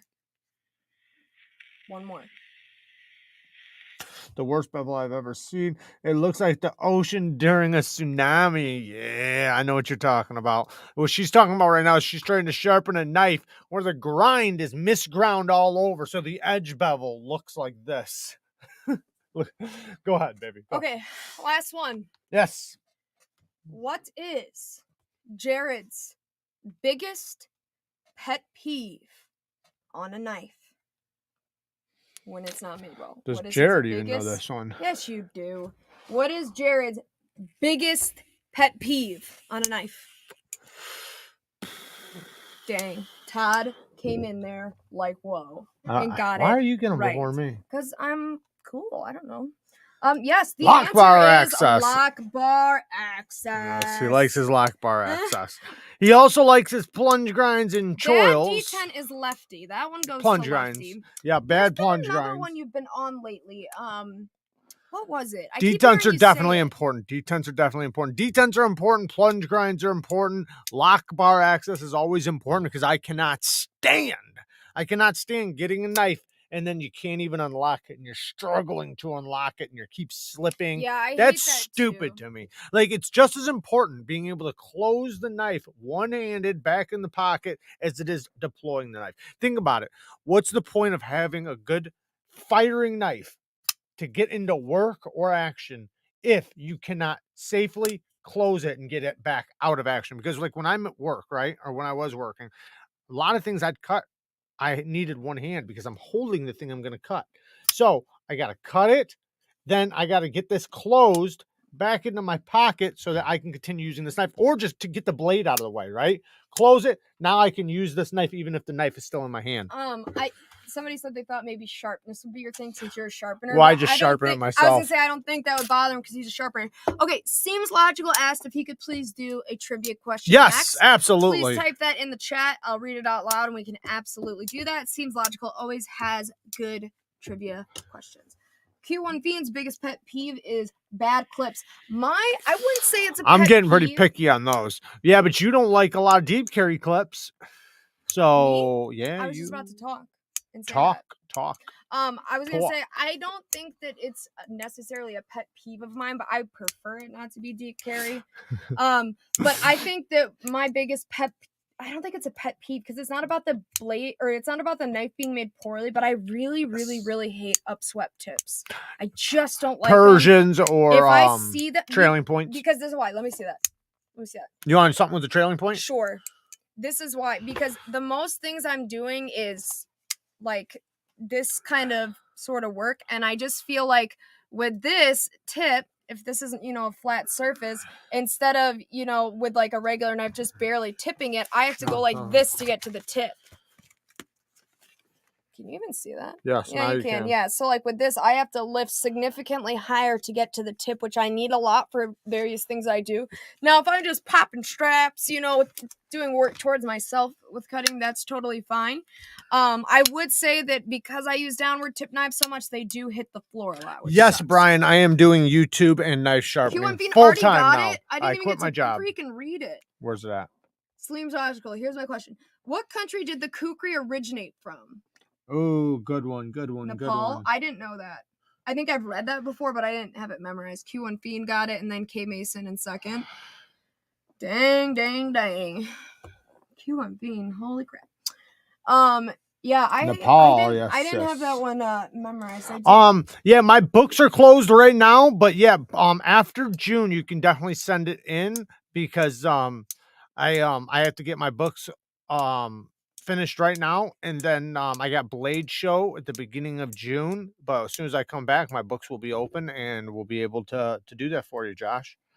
I appreciate you speaking nicely about my edges. That was the and best everybody comment else. I've ever seen from What the Reese. fuck? That I is thought it was a hilarious. giveaway. That is so funny. That is fucking You hilarious. needed to put on the end of that, I was first, and then it would. Yeah. I was first. I love drop points and clip point knives, but Kara is right. It does take a lot more angle to cut than like a sheep's foot or warning. Even a drop thing. Even a drop point, right? Like the way a drop point's done. I don't even like drop points. I like. Yes, you do. No, I don't. Yes, you do. You're not going to tell me what. Yes, I like. you do. You do. You do. Fine. You do. You just don't like a high tipped drop point. I just really like. I've evolved into a phase of I just see drop points and swipe. Like I like downward point and shit. Like even this would be a downward tip, technically, I mean, yeah, but not good. I would use it. I'm just saying, like, if you gave me an option, I'm gonna go. Okay, so there's a reason why I always say for me, I always say where it's this. Oh, that's a member. You don't ding for those. Why not? Lonely Stacker has been a member for 3 months. Shout out to the Bang Gang squad. You've evolved. Todd, he's second place with the 69. He asked you a question though, baby. What? What does it say? Did you get the Lonely Stacker stickers yet? I don't know what that is. I don't know if I did or not. I might have. I got a whole thing full of all the stickers that come in. I get a lot, so I possibly did, and I possibly threw them in the box. And then because I use them for like if I do giveaways, sometimes I'll throw like swag in there and stuff. But I probably did. But I usually go for what I really like because I like all blade shapes. I do. I like them all. Just depends on what it's for. But when talking about what she was talking about with the tip, I say spear point is really good because you have it very versatile. You can use the tip very easily without lifting up too high. And you have a little bit of belly and you have a lot of flat for push cuts and slicing. So a spear point is really, really good. Here's another spear point. Very, very good. Now, this could be considered a drop point, but if you follow the the edge and the spine, and they do the exact same thing all the way to the tip, that is a spear point. Now, some drop points do drop down below the center of the pivot. So if you look at a spear point, the tip is lined up with the center of the pivot. If you follow a straight line, it'll go to the tip. Now, what I like for my drop points is my drop points for the tip to be below the center of the pivot. If the tip is higher than the center of the pivot, then I say it's bad for utility cuts. Is it doable? Is it possible? Of course. But it's much better, in my opinion, when the tip is with the center of the pivot or below for a drop point. Answer Kyle's question. You said you would have. Bang gang. Remember? Do you remember it? I had Cole make them for giveaways. The stickers. Yeah, like I said, if I got them sent to me, then I got to get them for giveaways. I have a whole box of swag that I throw in for giveaways. I don't think I threw any in the last giveaway, but that was just because the giveaway was so big already that but I do that. You said you would answer Kyle's question after my Yes, okay. So Kyle, what was it again? I don't know. Kyle asked, the fuck did he ask? I didn't read it when it happened. I just heard you say Oh, man. Damn it. Just type it again, Kyle. I'll pay attention for it. Kyle, what was it? You ain't gonna scroll back and find it. I know, but it was right here somewhere. Jared, dang, how'd you find that Q1 Fiend? He found it. What was it? Jared, I need some help. Put skiffs in a knife today and action got worse. Any tips? Okay, so it is possible for some of those custom bearings to lock up. I don't think that's your issue because that usually happens over time. Now, another thing, sometimes putting new bearings in does not help. Sometimes it makes it worse. So you do have the chance that it's going to be better. You have the chance that it's going to stay the same, and you have the chance that it possibly could get worse. Put your old bearings back in there. Save those bearings for a different knife. Those bearings are probably too tight in the pivot. They might seem like they fit, but they actually don't. So sometimes, the size bearing that's in there is what's going to work perfect. And if you change it, it's just not going to fit. The fit and finish is probably just a little too tight, possibly. And it's possibly just, obviously you can try to adjust the pivot and things like that, try oiling it, make sure all that stuff's good. But if that doesn't work, then just switch it back and then save those bearings for something else. Can I just say, I made the best decision. Somebody else asked a question too. I can't remember what. When I anointed Q1 Fiend as a mod. I know. He cached Kyle's question in his computer or whatever he's using for later, knowing that we would forget. I know. Knowing that you would forget. I know. He's the shit, man. He's like I've never seen mods on other channels do stuff like that. Nobody's got a better mod than us. We got the best. We got the best mods. Is the this best. a Team Johnny Depp chat? Yes. Yes. Stasa, someone is trying to rob your fans that left comments. Breeze, the penguin, ran off with my blow-up doll, Trixie. And now I will have to jack myself to sleep. Oh, damn it, Maurice. Somebody said, just curious, what's your least favorite blade shape? I don't care for the look of the Wharncliffe on the Hogue EX04. See, I used to hate Wharncliffes. I love Wharncliffes. I used to hate them. Now I like them. My least favorite. My least favorite is going to be a trailing point. And that's because of the same reason she was saying. The tip is just very difficult to get to. It's good for skinning. It's good for things like that. Skinning, fishing, hunting, things like that. But not good for EDC. Everyday carry. Those are probably the least useful blade shapes. So is that kind of under the umbrella of a spear, or I'm sorry, a Persian? Yes. Okay. A Persian is a trailing point. They're the same thing. But so but Persians are trailing points, but not all trailing points are Persians, right? Yeah, they all have the same blade shape. Now, this is the thing. Like when we talk about a knife like this is a clip point, right? This is a clip point blade, but it has a trailing tip. Trailing means it trails upward, right? If this was a straight edge, I don't have one here, but if this was a clip point where this did not go up like this and it just went straight down, then it would be a straight clip point. Somebody said, any recommendations for a good knife that I could use when fishing at the beach? Probably something that would be a fixed blade would be better, I would imagine. Just you're not getting all that. No, if you're at the beach, if it's saltwater, then you definitely probably want the quiet carry Waypoint. It is a knife that's impervious to corrosion. The elements. So you want something with LC200N. Another one would be the Chef, the Spyderco Chef. Fantastic knife for what you're talking about. It's almost. If you want to fix blade, you can nasty shits. I thought we were talking about folders. We're talking about fixed blade. We can talk. If we want a fixed blade, then say fixed blade. If you want a folder, then I'm saying the Chef or the Quiet Carry Waypoint. But I would probably recommend the Chef first, then the Quiet Carry Waypoint, the Quiet Carry Drift, things like that. And you could get other stainlesses if you're not really worried about corrosion because it's not salt water. Maybe it's lake water. Then just be careful. You can use anything like Vanix with 20 CV. But yeah, Vanix on the Quiet Carry, and then the Spyderco Chef has LC200 on. Vanix is the most stainless of stainless steels, but it also is a fantastic steel as an edge retention and things like that. How does it sharpen? Sharpens up really good. Is it annoying to sharpen though? Like, is it tough to sharpen? No, it's not that bad to sharpen. No steel is hard to sharpen. Just some take longer than others. Well, and some eat your stones more. Some of them they take longer, right? They take longer. Some of them are more harder on your stones. But Vanix, I've noticed most Vanix comes with burnt edges. So no, it's not a Templar. It's a original Kaiser original. Oh, that's really what it's called? Kaiser original. It's a button lock. Yeah, I like LC200N too. Aluminum. I think that's a fantastic steel, and you can get it on a lot more things than Vanix. Vanix you're not going to find on hardly shit, but LC200N you will find on some stuff. So great steel for fishing. I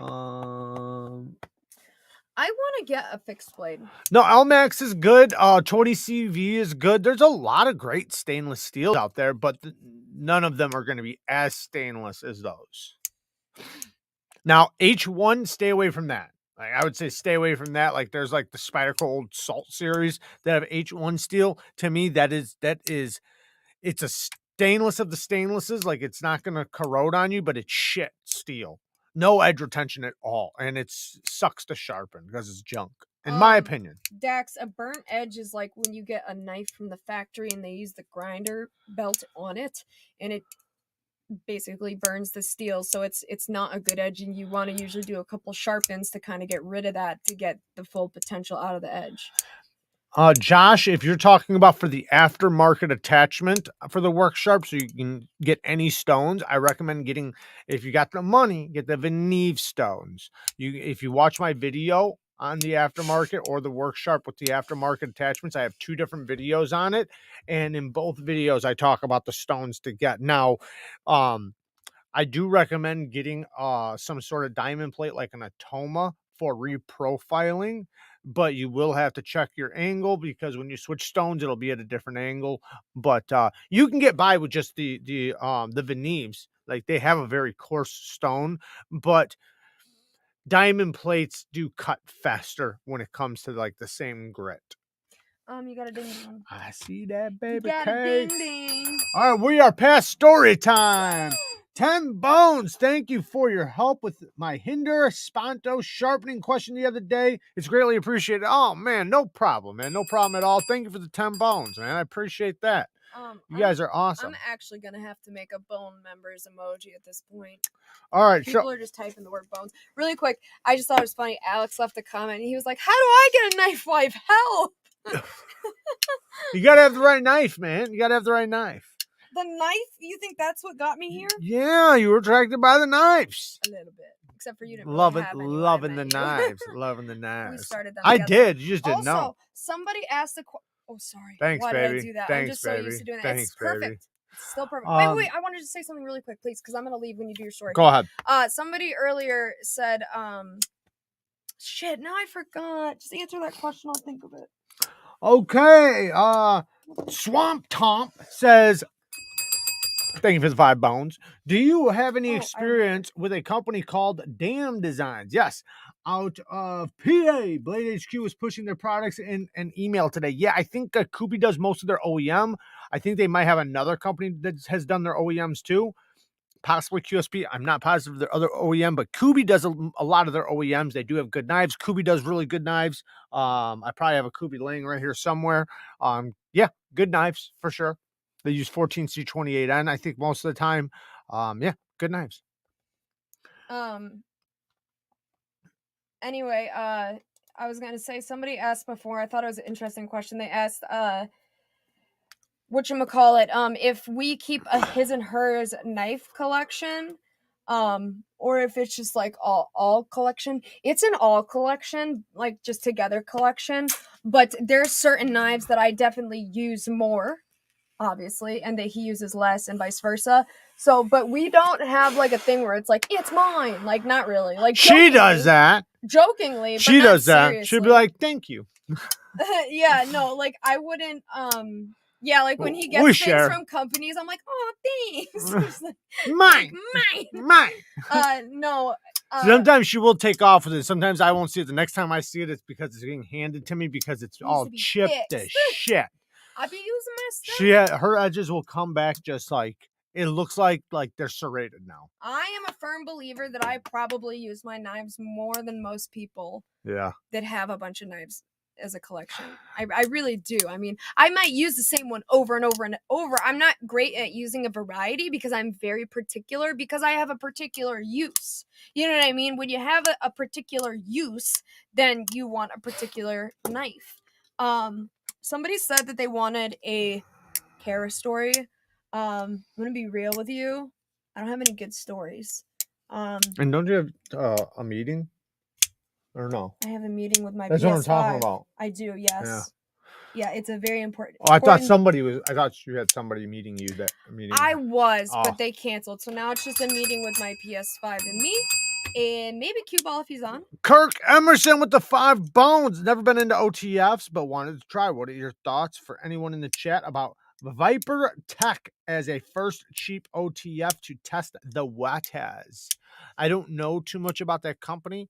I know that new Boker one is mostly made in the USA, at least 51%, because it is labeled made in the USA. The Boker Quaken OTF, that thing's pretty dope. But yeah, I don't know too much about Viper Tech, so I can't really speak about it. Lacey, I did message you back on Instagram, by the way.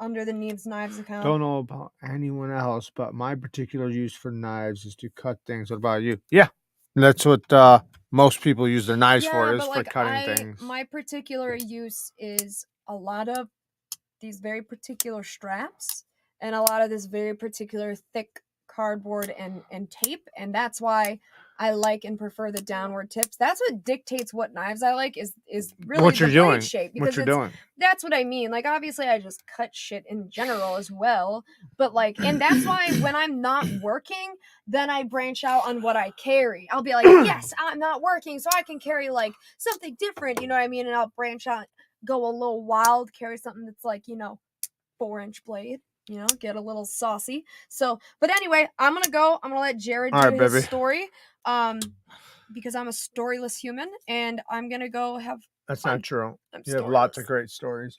The only good one is when I met you. It's the only good one. No. Yeah. Well, maybe the best one, but maybe yeah. Oh, I do have one very short story I can tell. It's very short. Okay. Diva says thank you for messaging her. Oh yeah, I did a couple days ago. I don't think you've seen it yet, and I meant to tell you. She said thank you, so she's seen it. Oh, well, I just told her. Oh, I see. Go ahead. What was your story? Anyway, when I was a kid, I don't know if any of you guys remember the movie Holes. This isn't like a crazy police story, okay? I can't top Walt Jared shit, but I think it's funny. The movie Holes is a movie where, if you don't know what it is, it's a movie where these kids go to a detention camp, like a junior detention camp, and they have to dig like 5 foot wide and 5 foot deep holes. And really, the camp people are just using them to find what they think is buried treasure on this campsite. So anyway, I was like obsessed with the movie. I was all into it, and so was my brother and a couple friends around here. So we started digging holes in our backyard, which is a forest, so it wasn't too weird. But the hole, I was about 4 feet tall at the time. I mean, I was a kid, and the hole was way beyond me. Like, if I stood in it, you couldn't see me. So me and my friend were in there digging, and when you start digging that deep in a forest, you're getting a lot of tree roots at that point. So my mom opens the door and yells, and she goes, enough of these holes, like someone's gonna get hurt. Like, cause I mean, I was little and I was like under the hole, and we had shovels and hose and spades and stuff, and it was getting a little dangerous. And we're digging and digging, and she's like, enough with digging the holes. And I turn around, start crying. I mean, like deathly crying. And she's like, Kara, it is a hole. And then she looks at my face, and it is just covered in blood, just red blood. And she's like, oh my God. She thought I was crying about the hole being filled in. In reality, what had happened was my friend got his shovel stuck on a tree root. And at the exact same time, our other friend told a joke. So he turned his head and laughed at it. And when he started laughing really hard and trying to pull up stuck on the root, it just caused a moment where he slipped and took a massive shovel and just went right up my head with it. Thank you. That was a good animation. I know. That was perfect. I know. I'm good. Sorry, I keep touching your hair. It's just so you luscious. Can touch it. There's nothing in it. But yeah, I got a shovel up my forehead right here, and I had to go get a bunch of stitches. I do have a scar there, and for some reason my head has always hurt here. Like, I can feel pain there always. Really? Just a little nerve bit. Damage. Something. I got that with my face. So when I go like this, I feel it in my lip. So when I go like this, I literally feels like I'm rubbing my lip. Yeah, I have some weird. Same thing with my thumb. When I touch here, I feel it up here, because I have all the nerve like damage. Same thing with this thumb. And some of you guys have heard this, but it's like the time that we were filming in the backyard, and Jared was throwing me water bottles, and I was an avid serious volleyball player for a long time. So when you play volleyball, your hand motion up in the air is accustomed to spiking, so you follow through. You know what I mean? And that's kind of what I was used to doing. So he's throwing things up in my body. It's just ingrained in me to do that motion. I have a giant SOCOM Elite in my hand, super sharp, and I just wham right into my knee and full follow through, no slowing down. I didn't even realize I did it and completed an entire other bottle slice Yeah, she after I cut through did the it. bottle. I It was cut with through a both. Microtech I SOCOM cut Elite. through one, went right into my knee. He threw up another one because he didn't know what happened. And you can see on video, my leg just kind of cocks down straight and I sort of bend down. And I just remember looking down being like, wait, I just hit my knee and I have a knife in my hand. So that means it's a cut, not a hit. Yeah. And I remember that process going through my head and then seeing the slice in my leggings. Yeah. And then I was like, oh. Yeah, you got a good scar there. I couldn't bend my knee for like a couple weeks because it was right vertical on my She got kneecap. stitches. So if I bent it, it kept tearing it open. I tore it open completely, remember? Yeah, I remember. Again, after that. So it was a manual one that I was using at the time, but we did have an auto one on our hands as well. But yeah, so now if I like go to like shave my legs and I go over my knee with like a razor, I can always feel it all over the place. It's really, really, really weird. But yeah, and now my knee looks like fucked up from it too. It looks like I have a hole in my knee.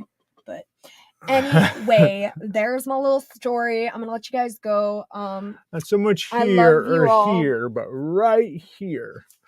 All right, baby. Thank you for telling a story. I love you. I told 2 stories. I know. Thank you. Thank you for doing story time.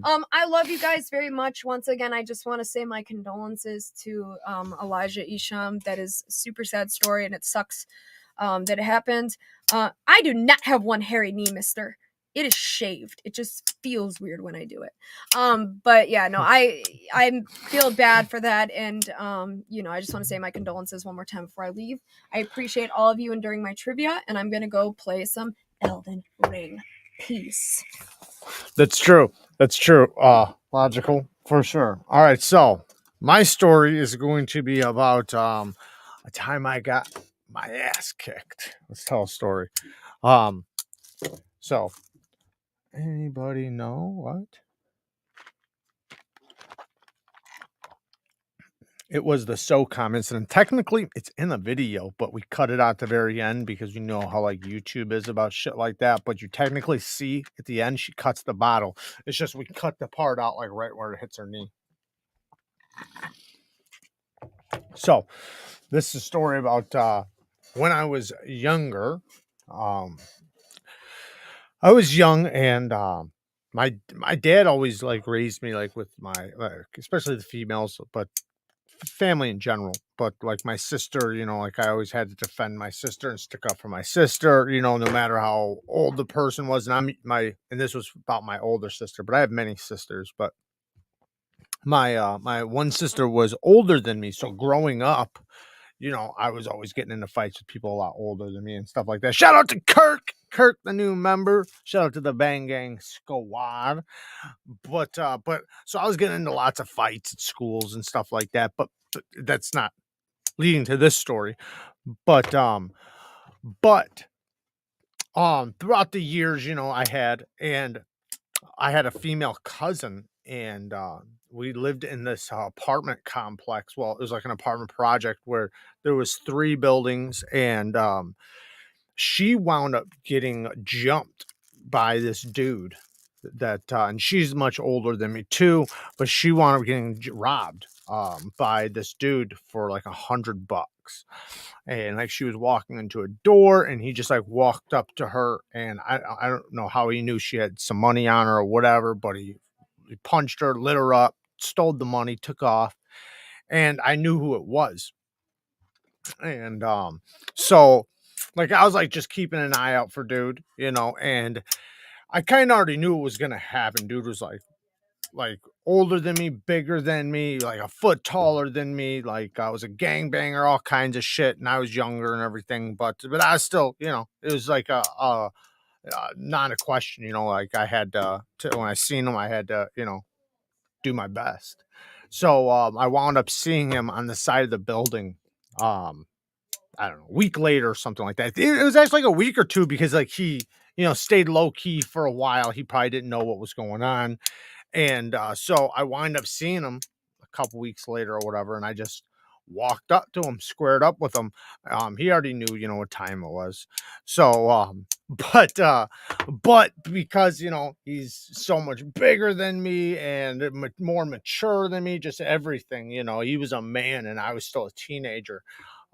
Yeah, he fucked me up. He basically, just like lit me up because, even though, I was doing my best, my arms, like his arms were longer than mine. Like I said, he was so much taller than me. So like every time like I would try to swing at him, he had no problem like just jabbing me and just hitting me.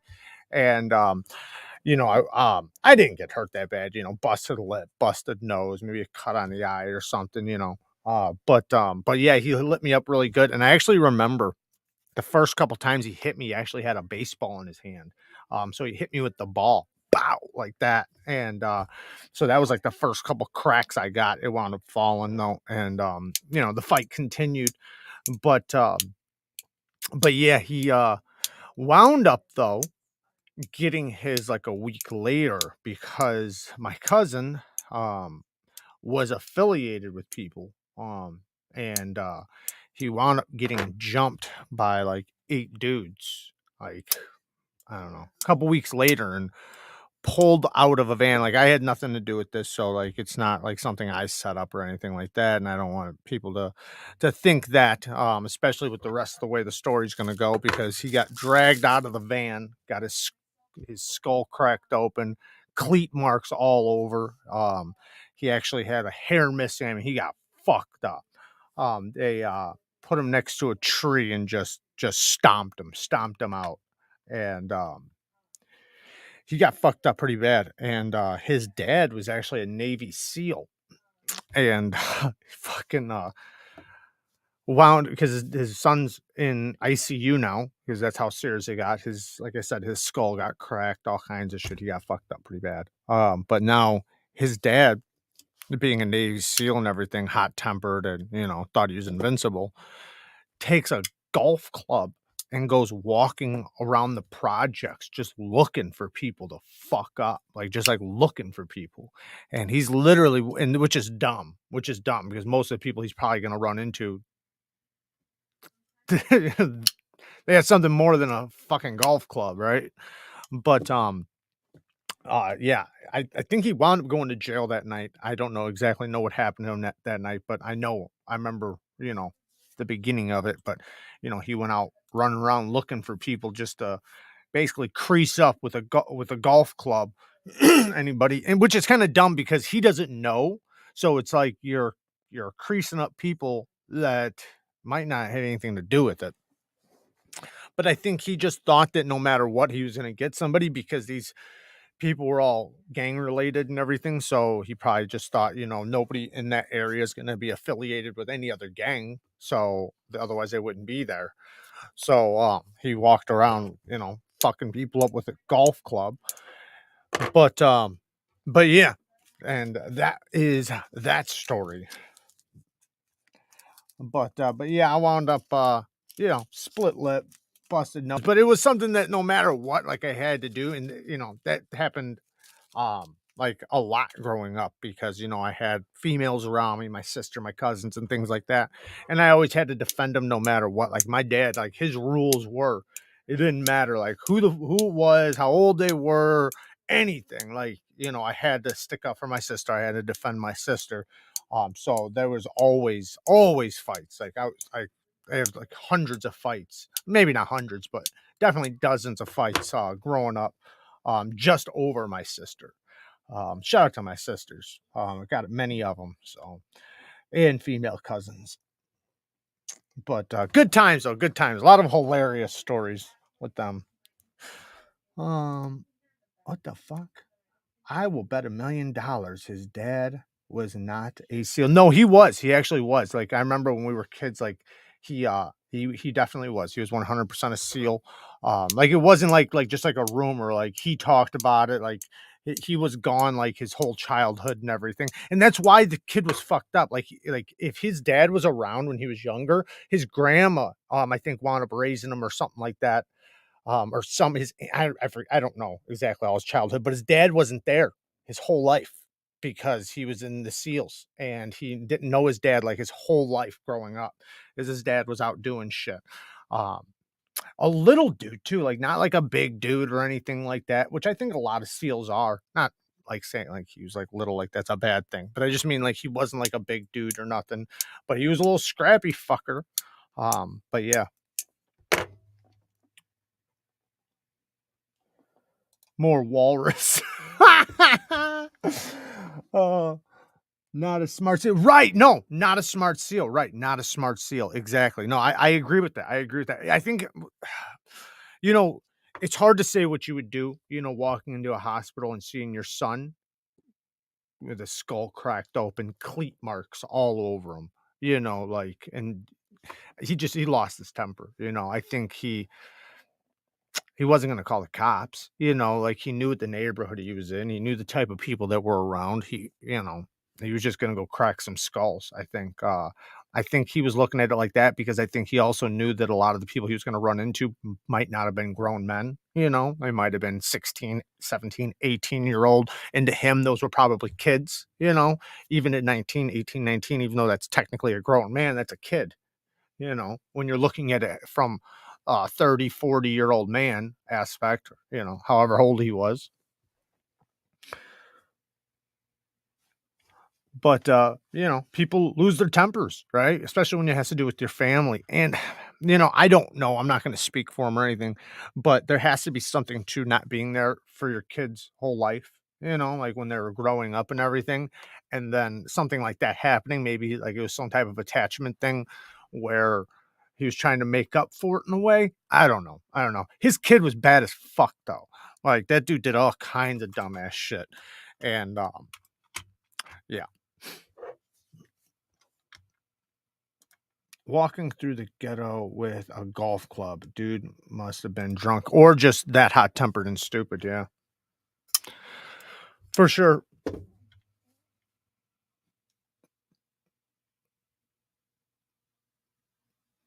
It's still Valor is fucked, yeah.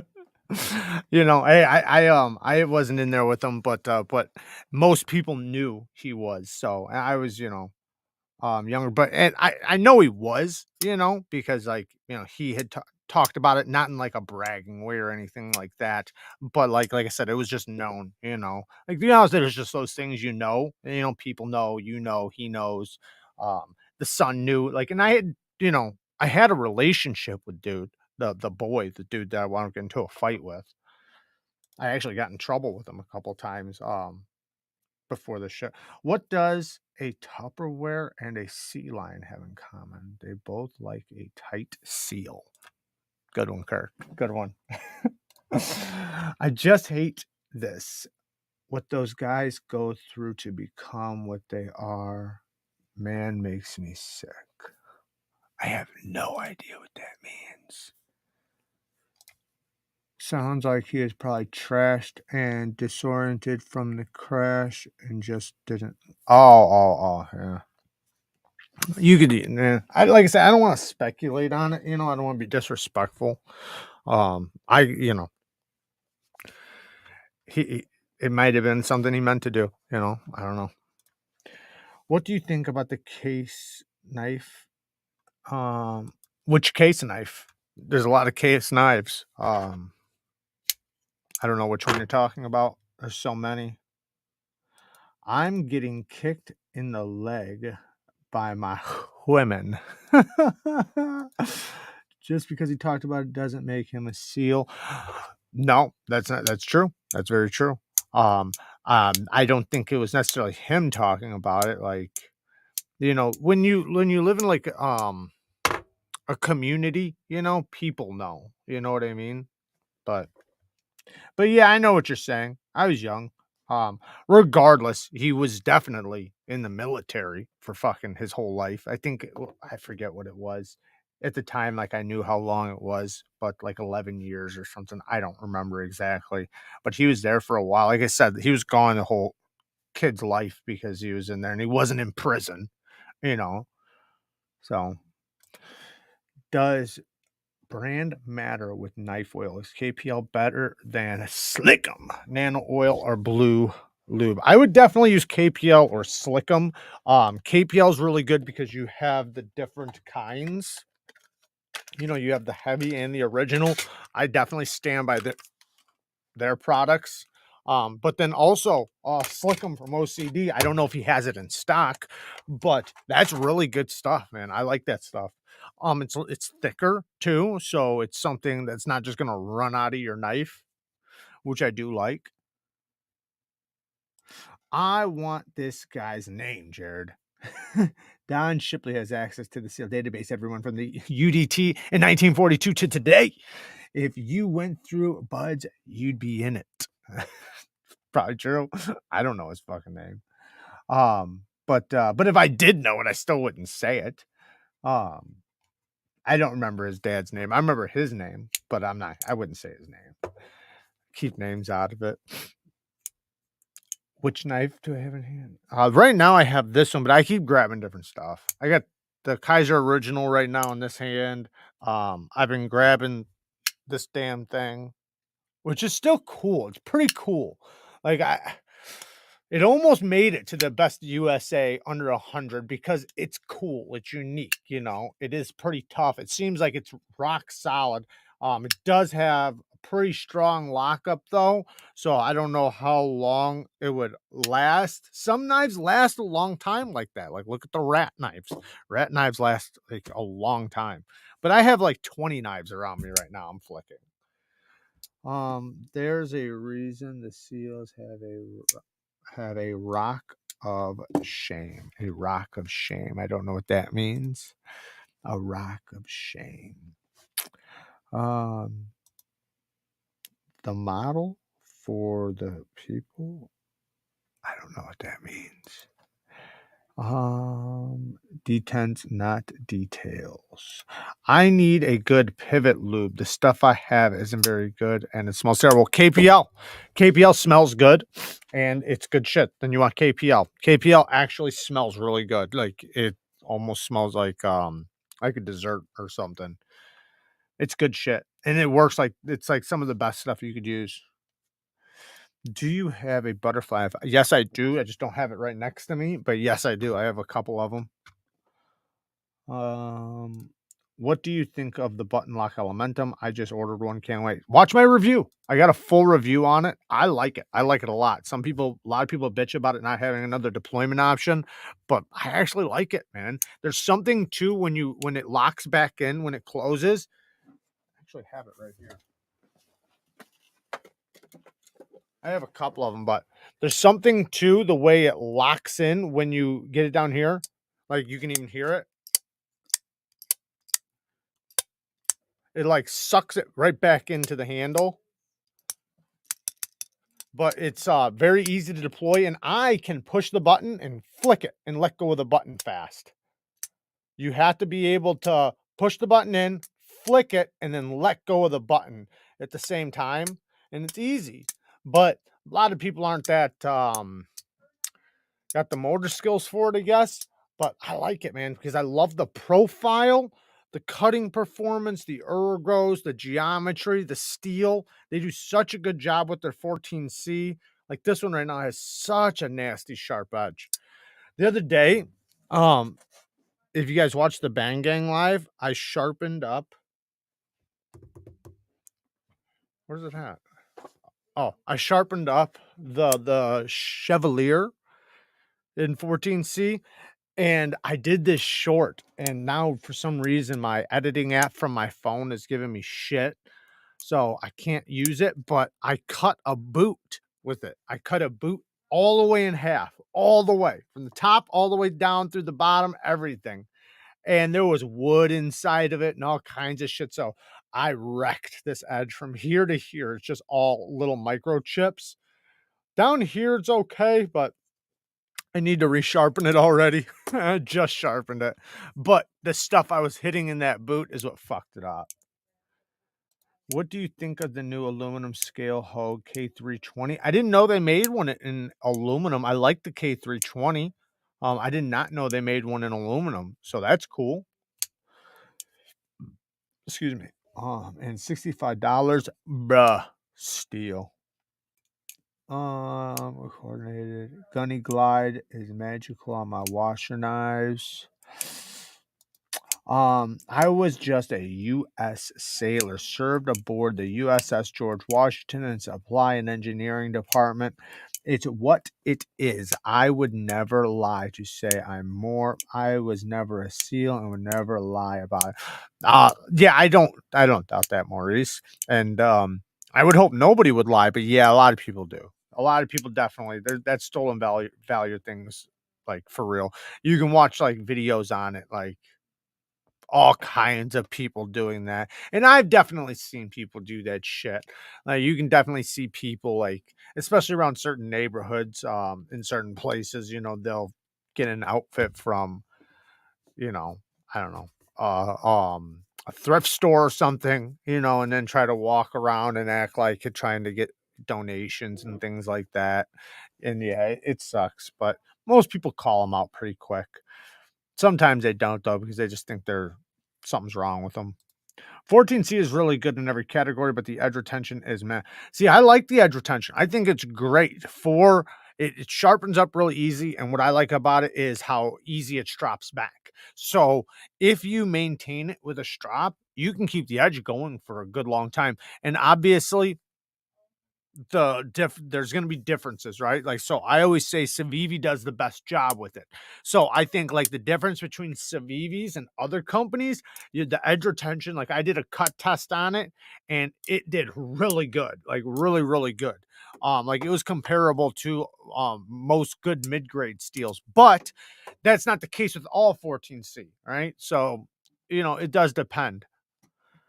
Kirk, with the 5 bones, my Civivi Conspirator has very light detent and can misfire easily. Any remedy? Yes, you can. So take it apart, and take the spring out and stretch the spring pretty good, and then put it back together. Your detent will be stronger. You might have a little lock stick, but who cares? Your detent will be stronger and your lockup will be stronger. Mine's pretty good. Mine took about a week to break in, but after a week, mine got really good. But mine was like that too at first. It was really meh. It worked, but it was meh. Now mine's pretty good. Very, very smooth. But you can always take your spring out, stretch the spring, and the detent will be stronger. Jim with the 2 Caracas. Yo. Thank you for the donation, Jim. I do appreciate it, man. Civivi has so many different looking knives. I have some I can't even believe are Civivi.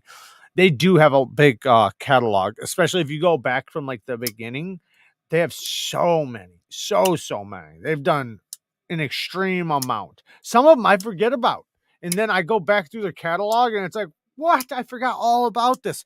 And they're done so well. Even like some of their older ones, like the discontinued ones or ones that are still floating around. It's like, damn it, this is such a good knife. Kind of like, did I bring it out here? Oh no, I didn't. But the Praxis, man, that's such a good knife. The Backlash, such a good knife. Right. Yeah. That my Civivi that I did a cut test, a controlled cut test on, that I recorded, you can watch it, outcut a lot of S35 and S30V. Yeah. I would tell you guys the amount of cuts, but you guys should just go watch it. It was a lot of cuts. You guys can always fast forward it. No, it was like 223 cuts or something like that. 223 feet. Sorry, not cuts, feet. That's good to hear. That was the problem with my Spyderco Tenacious. The HCR still lost an edge after. Yeah, well, HCR, any steel, it's not about amount of time. It's about the type of stuff you're cutting and how much you're cutting and what type of abrasive. Like, if you're cutting abrasive material, it's going to dull faster than if you're cutting plastic, right? Depending on the kind of plastic, right? Plastic straps will be different. But HCR, yeah, that's a super simple steel.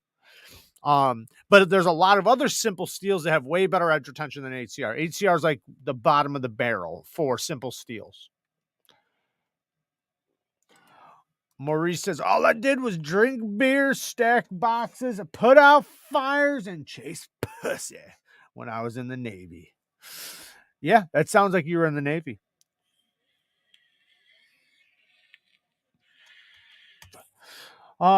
Keep it J Unit. For sure, good sir. Thank you, brother. I appreciate it, man. Thank you for another 2 crackers. I do appreciate it, man. You guys are awesome. Thank you so much. Jared's 14C cut test video. Oh, that's Fiend, man. He's on top of that shit. You don't play around. Thank you. Thank you so much.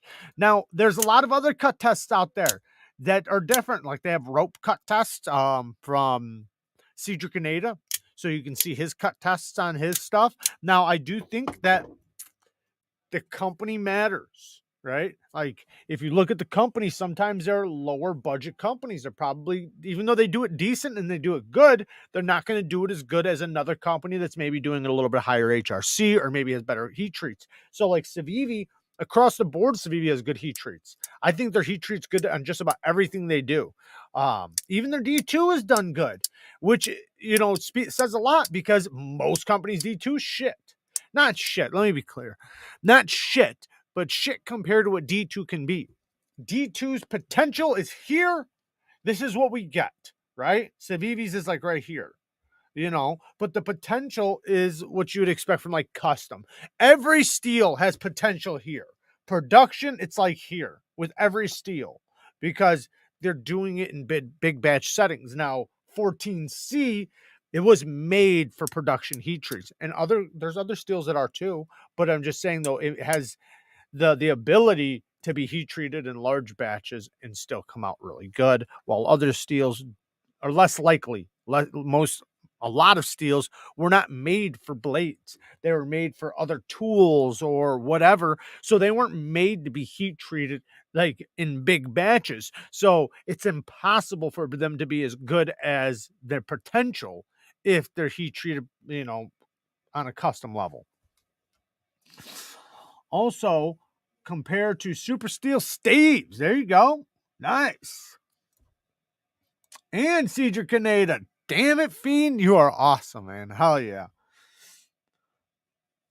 Hell yeah. A lot of people think D2 is shit. Custom well done D2 is fucking amazing. Yeah, absolutely. And even D2, like from Civivi, that's good shit. That is good shit. Like, it's really good. Even and if you watch some of Cedric Canada's cut tests with some D2, some of his D2 did really, really well.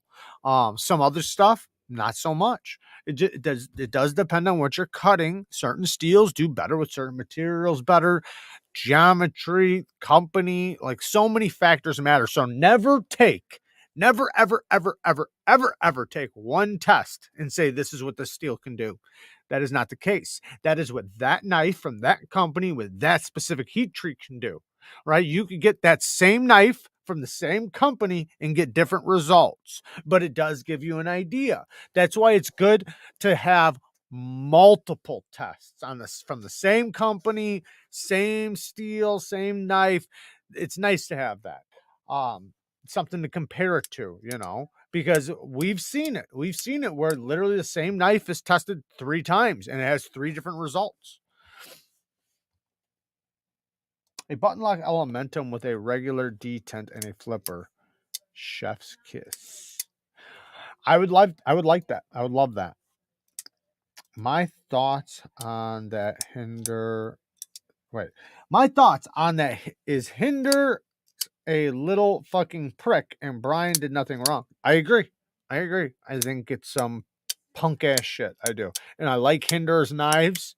I do. I lost a lot of respect for Rick, but it is what it is. He's the one who made it a big deal. Nobody else made it a big deal till he did. And that's the dumb thing, right? Most people couldn't, because most people are smarter than that. Most people realize, hey, it's one knife. It got out, you know, no big deal. You know, even Brian said that, you know, most of his heat treats are on point, not necessarily to his standard, but they're at least within the specs of what Rick says. All right. That's a difference, right? There's to what Brian's standard is and what Rick Hinder's standard is and whether or not it's in that range. But yeah, I think he crossed the lines for sure. I think it's ridiculous. But that's why I donated a bunch of money to the fucking cause to help Brian out with the lawsuit. So if you guys do care and it does mean something to you and you guys like to see us benefit the knife community in every way, then help fund stuff like that, right? He's got a GoFundMe going to help him handle this lawsuit, because if he fucking pushes it under the rug and deletes all the things he said and everything else, it makes it to where companies can get away with things and bully us, right? They shouldn't be able to bully us. They should take criticism from us. We should be able to criticize them, and they should be able to make their products better because we do it. Kirk with another 5 bones. I have almost every Civivi. Holy shit. Um, except for the shard and the Durius. If you would like to do a Civivi special vid, let me know. All right, Kirk. Hell yeah. Thank you. I appreciate it. I'm actually I'm gonna talk about a video here in a second because I do have some videos and I am actually requesting some knives. Spanky with some 5 bones. Thank you, man.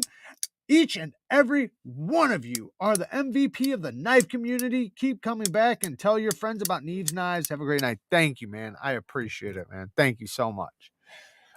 So I am trying to, because so I have some videos I'm going to put together here soon, and I'm actually, I mean, I guess I'll talk about it now, but there's a couple of them that I'm like reaching out because I might not have the knives. Like one of them, I want to do like the toughest knives video, so I need some cold steels. Um, 4 max 80-10, things like that.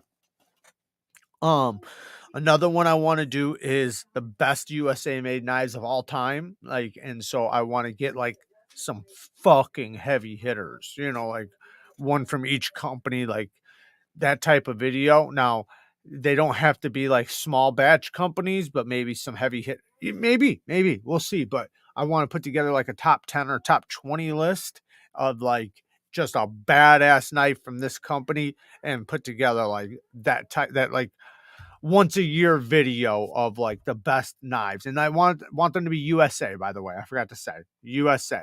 So the best knives made in the USA, like of all time video. So I know that's like those knives are expensive, some of them, and some of them maybe not so expensive. They're just badass knives. But I know I have a few, but some of the knives on the list I don't have. And I want to make sure that the people that are going to be watching won't know what to expect. That's what I love about the video. And then other videos too. But where I need some help from the community. Yo, because of you, I bought that Predatout in Damascus. It's dope. Nice. Hell yeah. Hell yeah. That's badass, man. Good for you. Yeah, that's a good knife. I'm actually just sent that one over to Lefty. K Mason. Other makers are starting to use K390. Who? I need to know this. I think that's Maurice. Man, can I get an A, man? What cold steels do you need, man? I need 80-10, 4 max, things like that. Whatever the beasts are, the most hard use fucking knives. That's what I need. I need the beasts of the beast. And even if they're not like the biggest beast of knives, but like tough knives, right? The hard use knives. That's what I need. Hard use, heavy hitting knives. Um, have you thought about reaching out to Josh Belay for the cold steel? No, I haven't thought about reaching out to anybody. I just figured I'd shout it out and see what I get, you know. But I appreciate it, Alice. Um, there's a few people in the community I could probably reach out to if all else fails. But this is just the start, right? I'm saying it now, so it will get to that point probably. Whatever I don't wind up getting. Um, what that video will be crazy, won't it? Thank you, Mike. Yeah, I think so too. I think that'd be dope as hell. I know. I need to just send you this thing, and then you can tell me how hard use it is. Like I said, it's got a strong lockup already. And it's supposed to be a hard use knife. You're supposed to be able to scrape and do some light duty prying and stuff with it, and it's got an edge. It's technically mostly made in the U.S. With some, I think, Taiwan parts or sourced parts. Had to put a good new edge on it though, so that you don't burn up the factory edge right away. Have you tried the Grambu Knives Rust yet? I really like the look and design of it and would love to hear your opinions on it. I haven't tried that one. No, I can't even. Do I know that knife yet? Did we talk about it already? Because I feel like I've talked about it. I can't think of it. Skinning critters is hard use. What Magna Cut steel? What Magna Cut steel? There's a bunch of knives coming out in Magna Cut steel right now. Pena's using K390. No shit, but it's a slip joint. Why? I could see that because it's got like insane edge retention, so that makes sense. I'd rather it on a different knife, but hey, Mike Emler. Yes, I will. I'm sure you've messaged me. I will get that back to you. I'm gonna hang this up here in just like 2 minutes. The Russ is heading your way Monday. We got it coming, Big Daddy. We got it coming. I do know what it is now. Now I remember. I did just recently get some badass knives, and I got some tractor tires to come. Well, I don't know how good it'll be for that, but it'll definitely be a great tool. I mean, you can use this little thing for wedging and some light, like I said, light duty prying, right? Light duty, no car doors, things like that. Maybe some trim, stuff like that. But then you have this whole edge right here just for cutting. This is just for like scraping and prying though. But that's kind of cool, right? I kind of like the idea of it. You can scrape, you can pry, you can pick, you can cut. That's dope. It's not a bad idea. I like it. I like the thought of it. What's up, Blades and Coffee? And shout out to Mike Emler. Go and follow his YouTube channel. Right there is a link. Also, make sure you check out Stasa23's channel. I know he's still in here. And everybody else I've definitely mentioned. I wonder what the quality of the Smith & Wesson knives is considered. Up in Canada, they had good clearance sales on their Extreme Ops knives. Gotta love 60% off deals at Canadian Tire. Yeah, they're going to be low grade. But they're better than like MKM, right? Not by much. They're like kind of like Gerber quality. Now, I've had a few of them back in the day, and they weren't bad. Like I'm not gonna like just drag them. They were okay. I got them like $10, $12, and for what it was worth, they were decent. But they're gonna have shit heat treats, shit steel. They're low quality, right? Bottom of the bucket. It's a knife. If you need a knife for the week, you got a knife for the week. But it's not something that you're gonna want to resharpen a bunch of times because they're not gonna have good heat treats. They're not gonna take the best edges. Can you sharpen it? Yes, absolutely. You can definitely sharpen it. But you have a chance that the heat treat is going to be shit. So you might not ever get it sharp, right? Because that's how it can go. Not saying you can't get it sharp, but it's just not going to be easy. And yeah, they're low, low hanging fruit. Oh, there's Stasser right there. I'll take a Gerber over a Smith and Wesson. That's what Ian said. And Blades and Fade says they suck. Yeah, like I said, but for $10, $5-10, what can you say? But like I always say, for between 15 and $20, you can get a damn good knife. So especially if you're willing to spend between $20 and $30, you can get a good quality knife. Now, obviously, the more you spend, the better the quality. Not always, though. Not always. Just because something's $100 doesn't mean it's better than something at $70 or $60. But if you know where to look and you watch Neevesknives and you go through his content, you'll find out. Dukes of Hazzard with the two bones. How's that $50 to $60 Spyderco? Smaller looking PM2?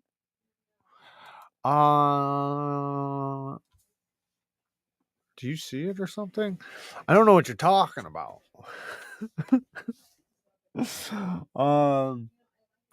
Ian, save your money, get a Civivi or whatever. Yeah, definitely. I definitely agree. That's my most recommended company, especially if you're on a budget. Civivi, baby. Kubi does a good job too, though. Kubi, Civivi, Kaiser. Kubi, Civivi, and Kaiser. Oh, QSP, CJRB. All these knives are really good. So, Sativian, but I would recommend Civivi, then the rest, right? Then, Kubi, Kaiser, QSP, CJRB. But they're all right there. They're all right there. They're all really good. You really can't go wrong with any of them. But Civivi's going to be the best of the bunch when we're talking about heat treat, grinds, geometry, etc. I'm going to be breaking a lot of ish next week. If you were into Spyderco's, though, look up the bird knives. Yes, the bird knives. Those are nice little budget knives. You'll find similar models for the Dragonfly, Delica, and Endura in the bird line. Yes.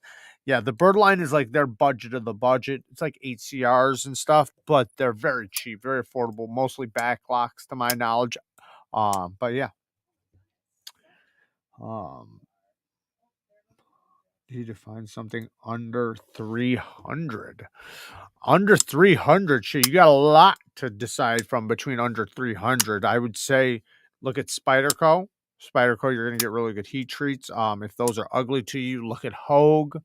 Hogue has really good shit. The Hogue Deca, that's a really good one. Like I said, Spyderco's are really good. The Spyderco Chef. What else? You can look at Wee knives. There's a lot. You can look at the drop knives like these, 160 for this titanium S35. But you could definitely get 20 CV for the same price. This one too, the Keen. This is a really good one, and I got videos on these where you can use my link and get them. So you can check out my video. I just recently posted these in a video. So go through my roster. You will find a lot of great stuff for that price. Under $300, shit, you can definitely find a great knife. And a lot of them I recommend. All right, guys, we're going to get out of here. I'm out of coffee and I'm getting thirsty. Thank you to all my patron members for all the support. I did not forget. I will contact the people that emailed me right after this. And thank you to everybody who comes into the chat and hangs out with me. Shout out to all the Bang Gang squad for all the support.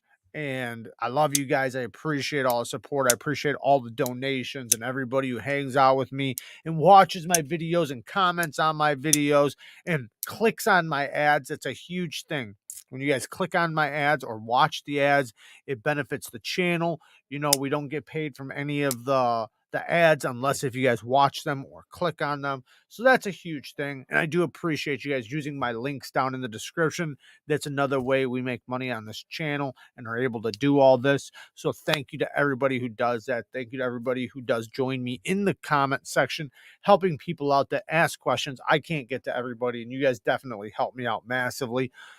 Shout out to all my my moderators for having my back in here, throwing up the links, and just working hard as hell. You guys are the best moderators anybody could have, and I do appreciate it. I love all you guys. Shout out to my cousin Breeze. I love you, cuz. Peace.